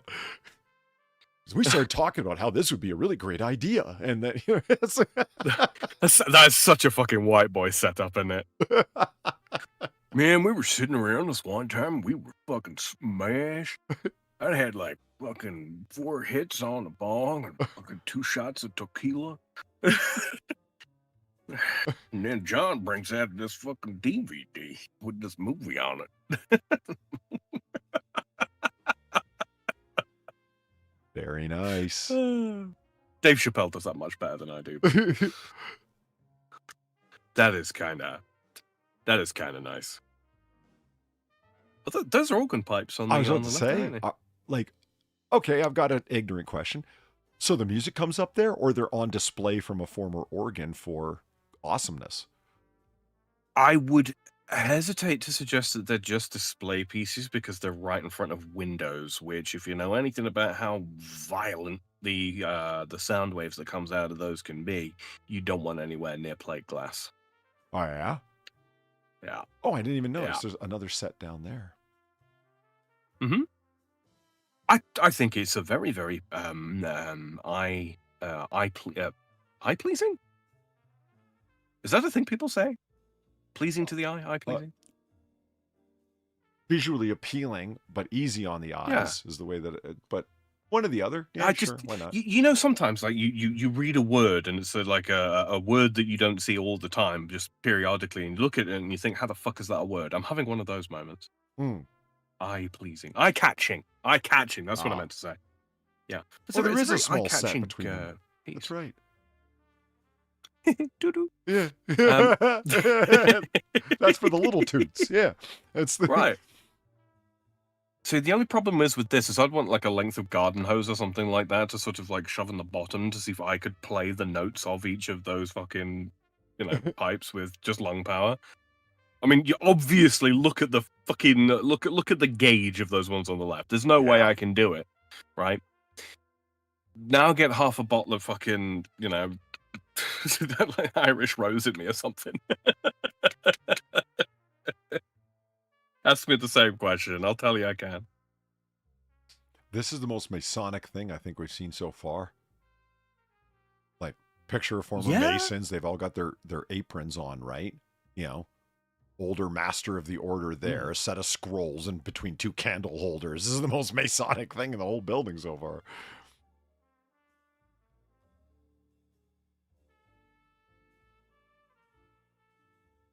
Oh, wow.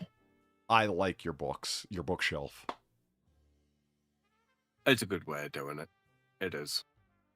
Right. I'm kind of expecting to see like, little sabers and stuff and like Yeah, little man. model cars and all that kind of crap, I would, doing it's- stuff. it's nice, but I would have, like, with books like that, I would definitely have bigger blinds. I mean, that's how lawyers Yeah. end up bleaching out precious documents over 50 years.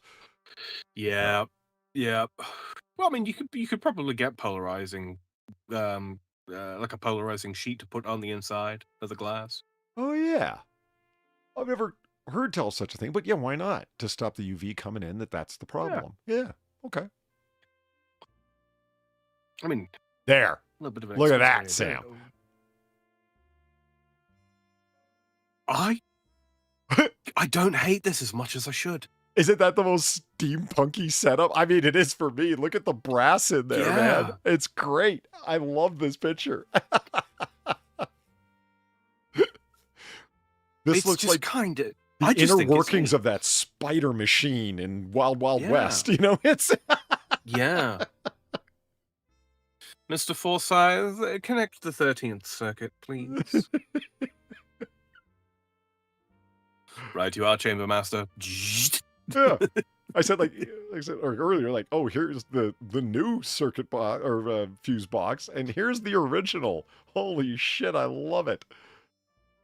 I bet it still fucking works.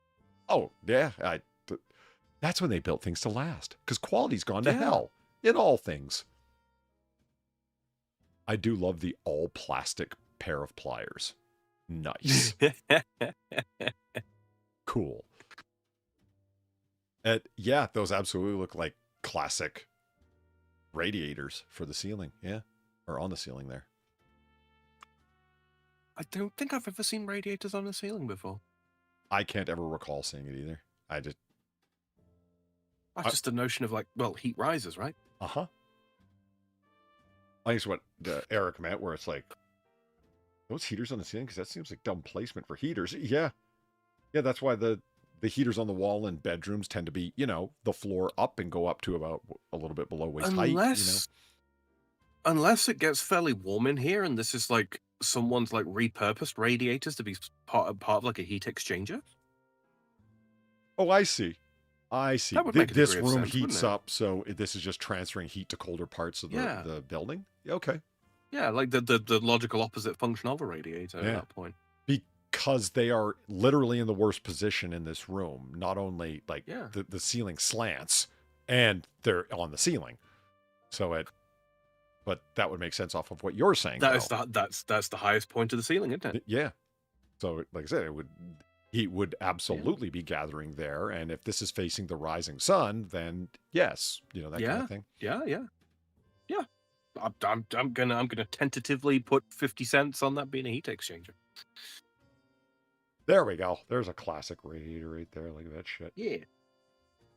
That might be one of those freestanding oil heaters. Oh, right. Yeah. You think that's just the lens? Could just be around.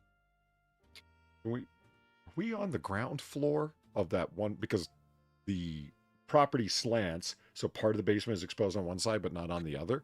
Is that the ground out there? Or is that like we're at like in Looks the like attic? it. Difficult to say, isn't it? Would this count as a vestibule?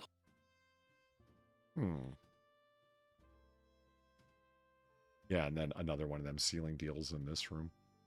And they just put everything in here, including the kitchen sink. Let that sink in.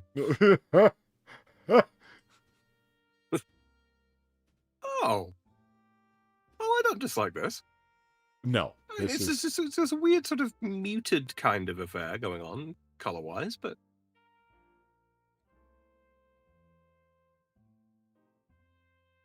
this could, I would change things around in here to make this more of a parlor Yeah. than it already is. This looks like a workroom where I'd want it more of a sitting conversation room, you know? Yeah. Is that your tiny sword on the desk over there? You might be right. Ceiling radiators are a thing. They use special high radiation paint. Huh. Okay. Well, the more you know. Yeah. Whoa. Oh, wow. Okay. Okay, this is the most Masonic thing so far. Wow. Gentlemen, you can't fight in here. This is the war room.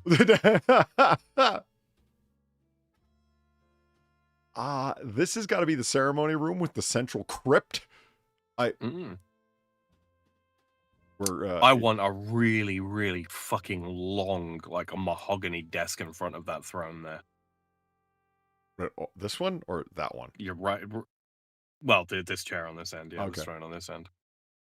You come to me on the day of my daughter's wedding. We're like, that crypt represents where Hiram Abiff is buried. And you, initiate, are going to... If you know, you know. You know? You enter the noble halls of the Hierophant. Beautiful woodworking here. Fuck. Yeah. It's hard not to really like this room just in terms of the craftsmanship involved. It's... I mean, it's a bunch of pagan ridiculousness, but, you know, other than that... At least they got an American flag. Couple of standards off to the left there by the looks of it. Yeah. At least 1, 2, 3, 4. Oh, here we go.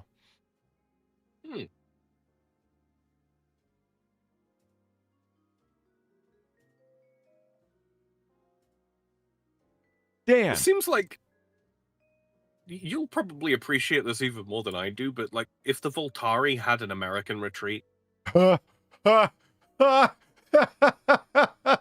Yeah, it's Arrow sits right here. No, right here. What am I talking about? Right. So I mean, at his left hand. Are those 4 tribes of Israel the only ones that count? Reuben, Ephraim, Dan, and I can't read the back one on the left in the cream color.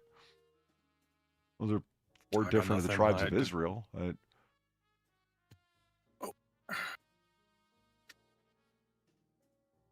Is that supposed to be the Star of God? What, the G? Yeah. They never get... I'm sure there's people that know far more about it than I do, but the G, the square, and the compass are the common Masonic symbologies, symbols that they use. They say the G stands for God because one of the claims, again, this is me speaking general, so if I'm off, hey, get off my back. I openly admit that I'm not an expert, but everything is symbols inside of symbols, and some symbols stand for an array of other symbols. It's how they roll. It's a big Masonic thing, right? It's all about their symbolism through their various rites, R-I-T-E-S, rites. So the claim is that G does indeed stand for God, the G of God, because everything is architectural, Masonic, the square, the compass, right? Notions of right angles are very strong in what they do. Hiram Abiff was the chief architect of King Solomon's temple. He's the guy whose murder they're reenacting in a number of their rites and so on. But everybody assumes that, yeah, well, that's the G standing for God. It also stands for 5 other things at further levels of initiation, up to 33rd Rite, and that varies depending on whether it's Scottish Rite or whatever the fuck. So, there's my really shitty rendition. You'd probably be able to learn more from reading the Wikipedia page. There. I was gonna say it's one of those things that I'm passingly aware of Masonry and Masonic. The Masons have traditions, but I know basically nothing about it.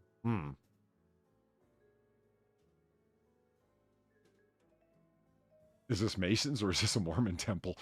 Yeah, some of the interiors of Mormon temples that, you can go on tours of them before they consecrate them for their purposes. And the interiors, a lot of the rooms look very much like this.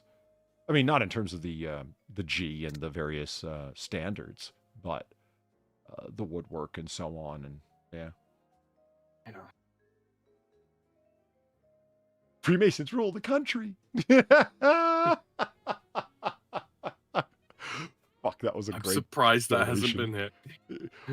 It's not set up for Noir Bar. Ah, right. I'm like, is this expensive? Is that actually all solid wood? It is. It's probably very expensive. Yeah, like it's. Yeah, you're not picking that up at IKEA, are you? Oh Lord, no! Right? Whew. I wonder what these things are. The 2 swords at the top, sticky staffs. Like they don't seem to have a standard attached to them, or they don't really seem to be flagpoles. I wonder what those are. That's a good question. I wouldn't know. Sticky staffs. Not a Mormon temple. It's not a pilum in the traditional sense, like what you would find with a pilum's not the right word for the shaft of a for the haft of a standard. I can't remember what it's called now.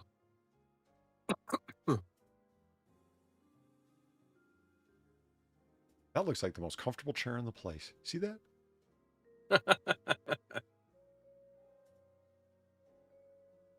Cool. Order. The gavel of justice. You think we'll be able to read the inscription? Maybe. John E.S. Yeah, if I ran this through Gigapixel, I'd be able to read that, but little something. Can't quite make it out.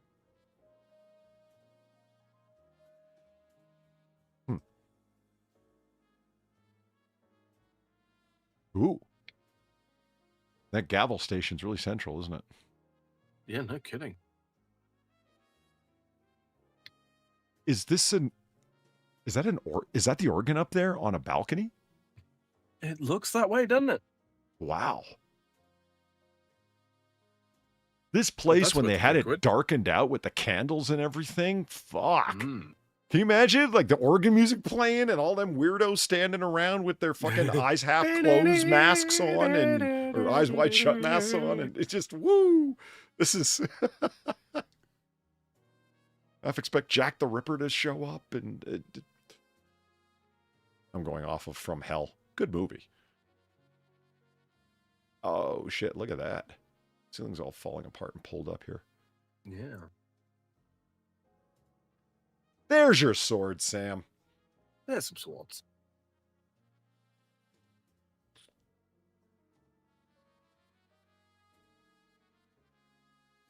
And all traditionally required for the ceremony, as I understand it, the belt is wrapped around your neck for Hiram Abiff was strangled and then stabbed, and all part of it. And it. Hey, I see you. Look at the Mason running away. We're finding out his secrets. Mm-hmm. No, wait, I'm in the picture. Hold on. No, it's fine. We got you in your acid wash jeans. I'm not surprised it seems like a Mormon temple. That is a statement I have heard, though I know. Personally, I don't know at all, but one way or the other. But there is a number of Masonic influences because Joseph Smith himself was a Mason, and he included a number of those Masonic rites. So you can see a lineage there in the architecture and rites and so on. Yeah. But, definitely outside my knowledge area. They really fucking love this room, huh? Yeah, there's been a serious number. What the fuck happened up here? Shotgun blast. They got a little crazy one night. Now came the shotgun. There we go, Sam. The Ark of the Covenant. See? Somebody mentioned the Ark of the Covenant way earlier on, and I said, hey, you hold on. We got something for you. They've actually got a fucking Ark of the Covenant. Okay. I mean, don't get me wrong, a Temu Ark of the Covenant, but still, I Right. found it. Nice. Nice, Peter. Probably put a welding mask on before you open that. Top men, my ass. It's been in Little Falls, New York this whole time.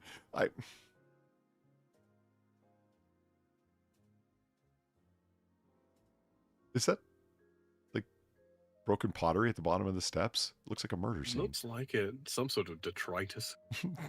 Damn, Sam.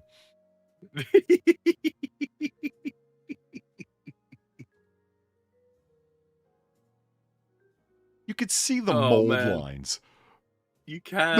It's you can, and like here's the plastic Oh. injection molding point where this is where the plastic injected from. And that could not more obviously be not gold. Gold doesn't tarnish, guys. It's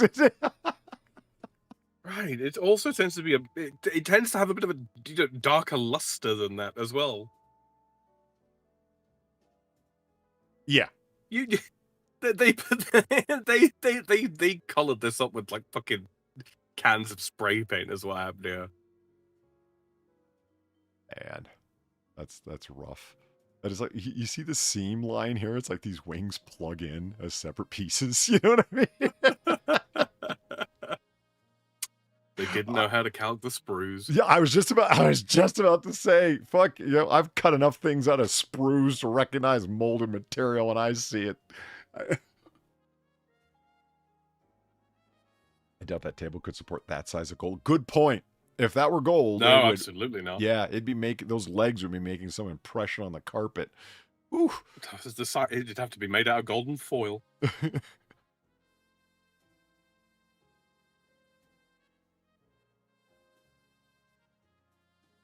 Oh, what a horrendous color. The green, you think? Yeah. Yeah. Oh, that's like snot green. I mean, this is what I would think of as a vestibule. This is to an exterior door, right? True. Yeah. Huh. There's your organ. Look at that. I don't. How much is a good organ going for? A lot, I would imagine. Oh, dude. Oh, fuck it. Depending on age and function and like, is it still maintained and all that kind of fucking thing? You start around 100,000 and you go up from there. Talk about specialized maintenance, huh? Oof. Oh yeah. I mean, you don't even need to play just to appreciate, like, whoa. You know what I mean? Yeah. It's just... Damn. Look, if you bring a woman home and show your organ and she's not impressed, she's not for you.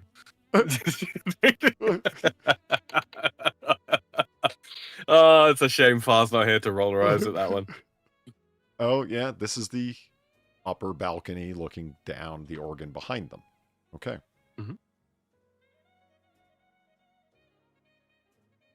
Wow, that's cool. And that's the last picture right there. Yeah. So let's read this listing. This is bound to be interesting. Almost certainly fake pipes. You think so? Yeah, you wouldn't have the large stacks right there. They'd be deafening. They'd be blowing right at you. Oh yeah. Oh yeah. No, not in 1917. Excuse me, 1914. On a little less than half an acre lot. 2 beds, 3 baths. What's 3 years between friends, Polly? And this, the soaring ceilings, wooden steel beams, screen projection system, incredible bar. Cement stucco, custom ballroom curtains, custom kitchen. All right, here we go. Step back in time, specifically 1914, and immerse yourself in a place of mystery and magnificence. A grand building where, capital W for some reason, we can imagine the secret meetings, voices, and music that once echoed in the halls. Step inside one of the few modern monoliths that remain standing firm of the Masonic Lodge. Step inside one of the few modern monoliths that remain standing firm of the Masonic Lodge. No, it actually says that twice. Wow, Sam. So AI wrote this what? That maybe. Setting majestically on the corner of Prospect and School Streets in the city of Little Falls, this French Gothic castle is striking with its backdrop of the Mohawk River and Valley hilltops. The building is constructed of brick and stone with French medieval half timberwork and cement stucco. The framing is a combination of wood and steel beams, which are for some reason capitalized, the later used to support the wider spans and heavier weight loads associated with the larger rooms in the building. The main roof and roofs of the two towers are red terracotta tile flashed with copper. Over the years, the building has been utilized for other purposes, including a nursery school, pottery and art studio, there you go, dance and music practice presentations, elegant events, and as a magnificent living space. With over 12,000 square feet of interior space, the sky really is the limit on the elevated living spaces and the creative and imaginative entrepreneurial spirit of the inhabitants. The current owners have invested a significant investment into the property and taken the potential of what could be created to a whole new level. Sam, I think your suspicion is valid. I just want to throw this out there before this goes no further. Fucking buy a thesaurus, you fuck!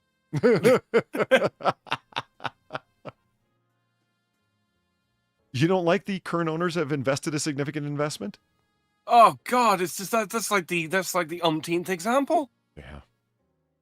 The current owners have invested a significant time and fortune, have invested significant value into the property. You know? Some. Just give me some. Yeah. Yeah. I mean, I think they want to make like an investment of both their effort as well as their finances, right? So they just call it a significant investment, in which case the owners have made a significant investment into the property, you know, I've committed to whatever. And this is why AI can't do what people can do.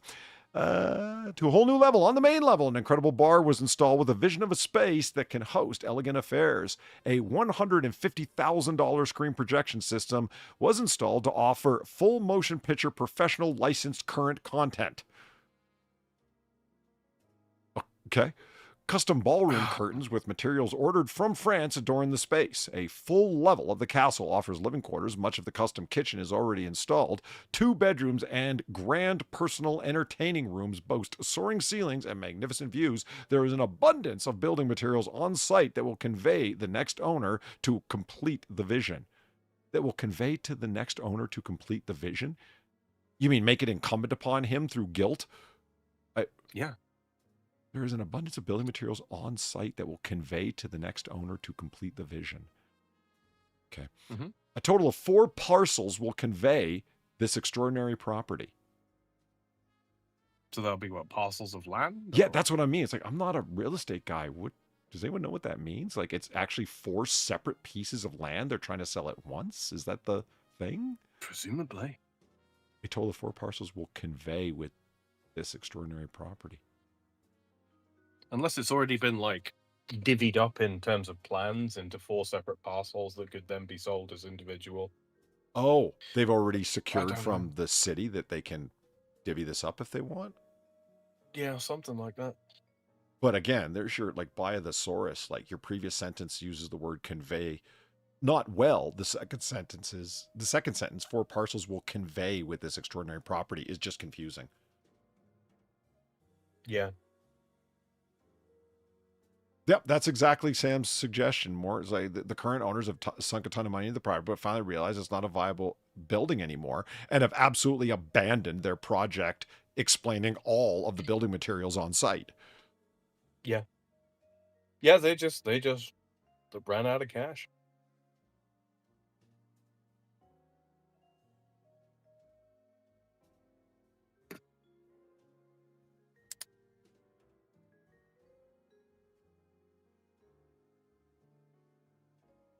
There's not a fireplace in that whole fucking place?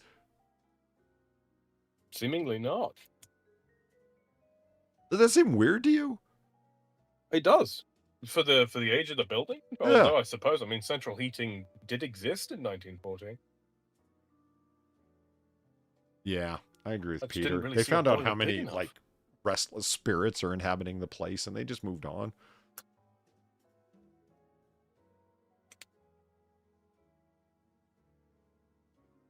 You'd have to You look know- up. I mean, there's the details of the various parcels, and I'd have to look it up by the city, whatever the fuck, to find out what the fuck's Yeah, going on city there. planning department, right? Yeah. You know, I gotta be honest. I mean, like, there's 50 photos there and all that kind of thing, and it's a big old place. But all in all, I'm kind of coming away from it with like a bit of a sense of disappointment, in a weird way. Yeah, like I said, it wasn't our standard fare, but I wanted to do it just because it was so odd of a building. And Yeah. I gotta say, that fuse box just sold me. I was like, the fuse box made me want to do it. I admit it. That old timey brass filled thing. I was like, oh, that's awesome. It's kind of like the one we got in the bar here. Tax assessed value 22,450. That seems really low. Uh-huh. And like the annual property tax is Listing $8 grand terms. or $9 grand. Mm-hmm. Listing terms, cash. Mm. They want the full amount as opposed to showing up Yeah. with Yeah. and it's been on the market for a little bit. Yeah, a little bit. Just a touch. You want to Oh, I didn't even we should pay more close attention to this when there's virtual tours.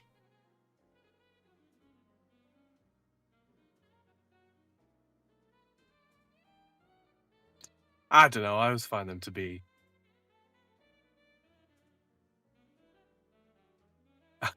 I thought that was a white Bronco for a minute.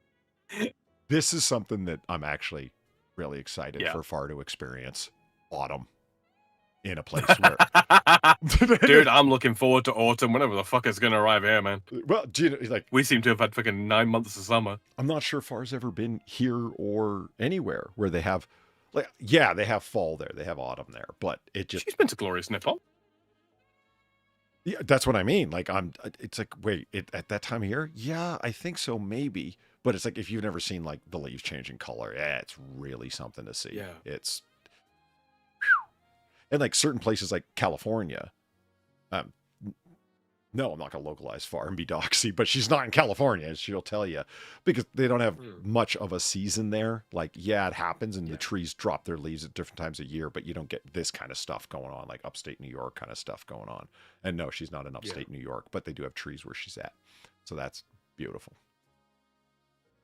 Do they have trees in New York? They used to.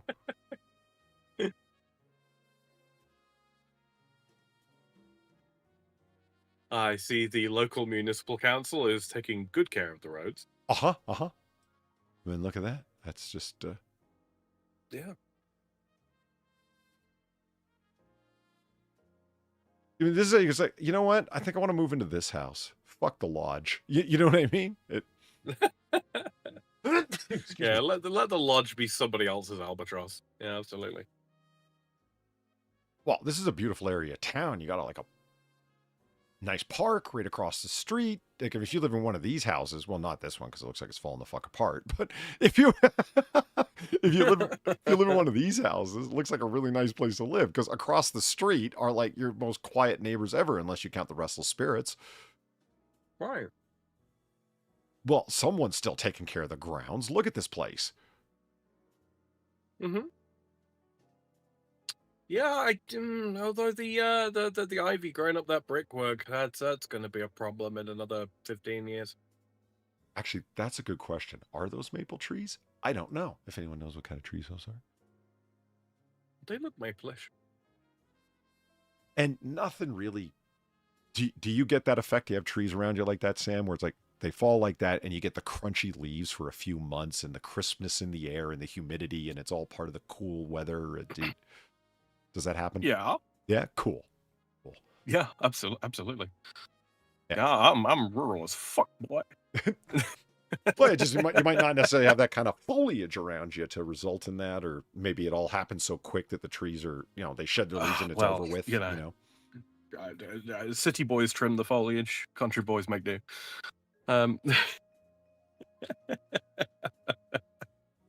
Nice. And Far will be able to get an actual Christmas tree this year. That's true. Instead of those weird ones, those upside down, leave me alone. Leave me alone. I'm molting kind of things. Yeah. Yeah. They got the as I've come to know them, struggle pines. They down there. They got the really long needles that are so spread out that it just like it looks like it's dying, and it's like it's not. It's supposed to look that way. Yeah. They are definitely not called Joshua. No. And as you can see, the woodwork in the bar here is very well maintained. We've made an effort at that. And even though this is like the secret back room behind the grandfather clock, because we care, damn it. Yeah. Yeah. No. Hey, boom. What do you say we shut her down, Sam? That's not a bad idea. It's getting pretty toasty here, and I'm about ready to hit the old hay myself. Oh, look at that.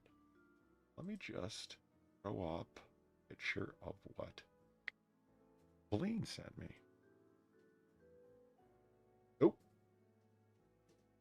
Oh, it did the thing again, Sam. Oh? Yeah, where it you copy an image and then it just ignores you. No. Do it again. Right. It. There. Smoke wagon. What an absolute pain. Yee. Wait, did I stop sharing? Oh, I did. Shit. My fault. No, that's all right. I can see it. On the live stream. Yeah, okay. Yeah. Those are some beautiful looking bottles. Ooh, Las Vegas based. Yeah, I'm quite partial to the one on the left there. Yeah, the one on the far left, especially because it's uncut, unfiltered, small batch. You have my interest. Yeah. Polly, this art piece, this bottle, it speaks to me. Well, I love I believe it's trying to tell me a cheeky secret. I'm gonna have to look into that smoke wagon. I don't know that I've ever seen it, but it might be ultra rare that everybody snatches up and then just sells online. Who knows? I'll have to look into it. But yeah. Mm-hmm. That's the one, the Zillow photo. Yeah, no, I gathered that. Yeah, that's the one on the far left is the one all the way at the end. The one that I mistakenly grabbed as or this one right here is the one I mistakenly understood to be a Eagle Rare, but it's a smoke wagon. Look, they're not fucking around at that bar that they've got inside there. It's well stocked. Yeah, the idea's there, isn't it? Yeah. Wait, does the juice come with the place? It better, especially because most of those were unopened bottles. And if they abandoned the fucking plaster and glaze, they better have abandoned the whiskey too. Amen, brother. Yeah. Beautiful. Okay. So, I'm going to need it when I'm hit with my first property tax bill. Right? Let's head over to the bar 4 floors down. Okay. That brings us to the end of Last Call here at Noir Bar Live from the Shades District Noir. I'd like to thank everybody coming out tonight for our own little brand of 1940 booze, though not as good as they have at that Masonic Lodge, fueled banter. I'd like to thank Far and Sam Far, who's got visions of sugar plums dancing in her head and shin kickings to boot. And Sam! It's all good. All good. Happy to be here. And finally, I'd like to thank all the very generous people who tip the bartender. That's me. It's how we keep the fires burning, the candles lit, and the cops paid off. Miserable bastards that they are. Oh, fuckers. It certainly is. It certainly is. Oh, that's the point. That's due at the moment. What's that? That's the point. That one's due at the moment. I'll take care of it. Well, anything's better than us getting arrested and thrown in jail, because if we're here for like a month, it'll tear apart the time-space continuum. So, we gotta... Right, imagine one of us goes for a drink of water. Jeez. So it is, ladies and gentlemen. You guys are awesome. Greatly appreciate it. We're going to try and Thank be you a very little much, bit more guys. consistent with the start time, which I'm sure you would all appreciate. And frankly, would be better for me. So I got to get my ass in gear because I'm the one largely responsible for not getting Sam to do it. It's true. It's true. It's all his fault that I don't do it. So it is, ladies and gentlemen. You have a good night, and we'll see you next time. And as we always say about this time, you don't got to go home, but you got to get the hell out of here. Have a good night, everybody. Ka-chow.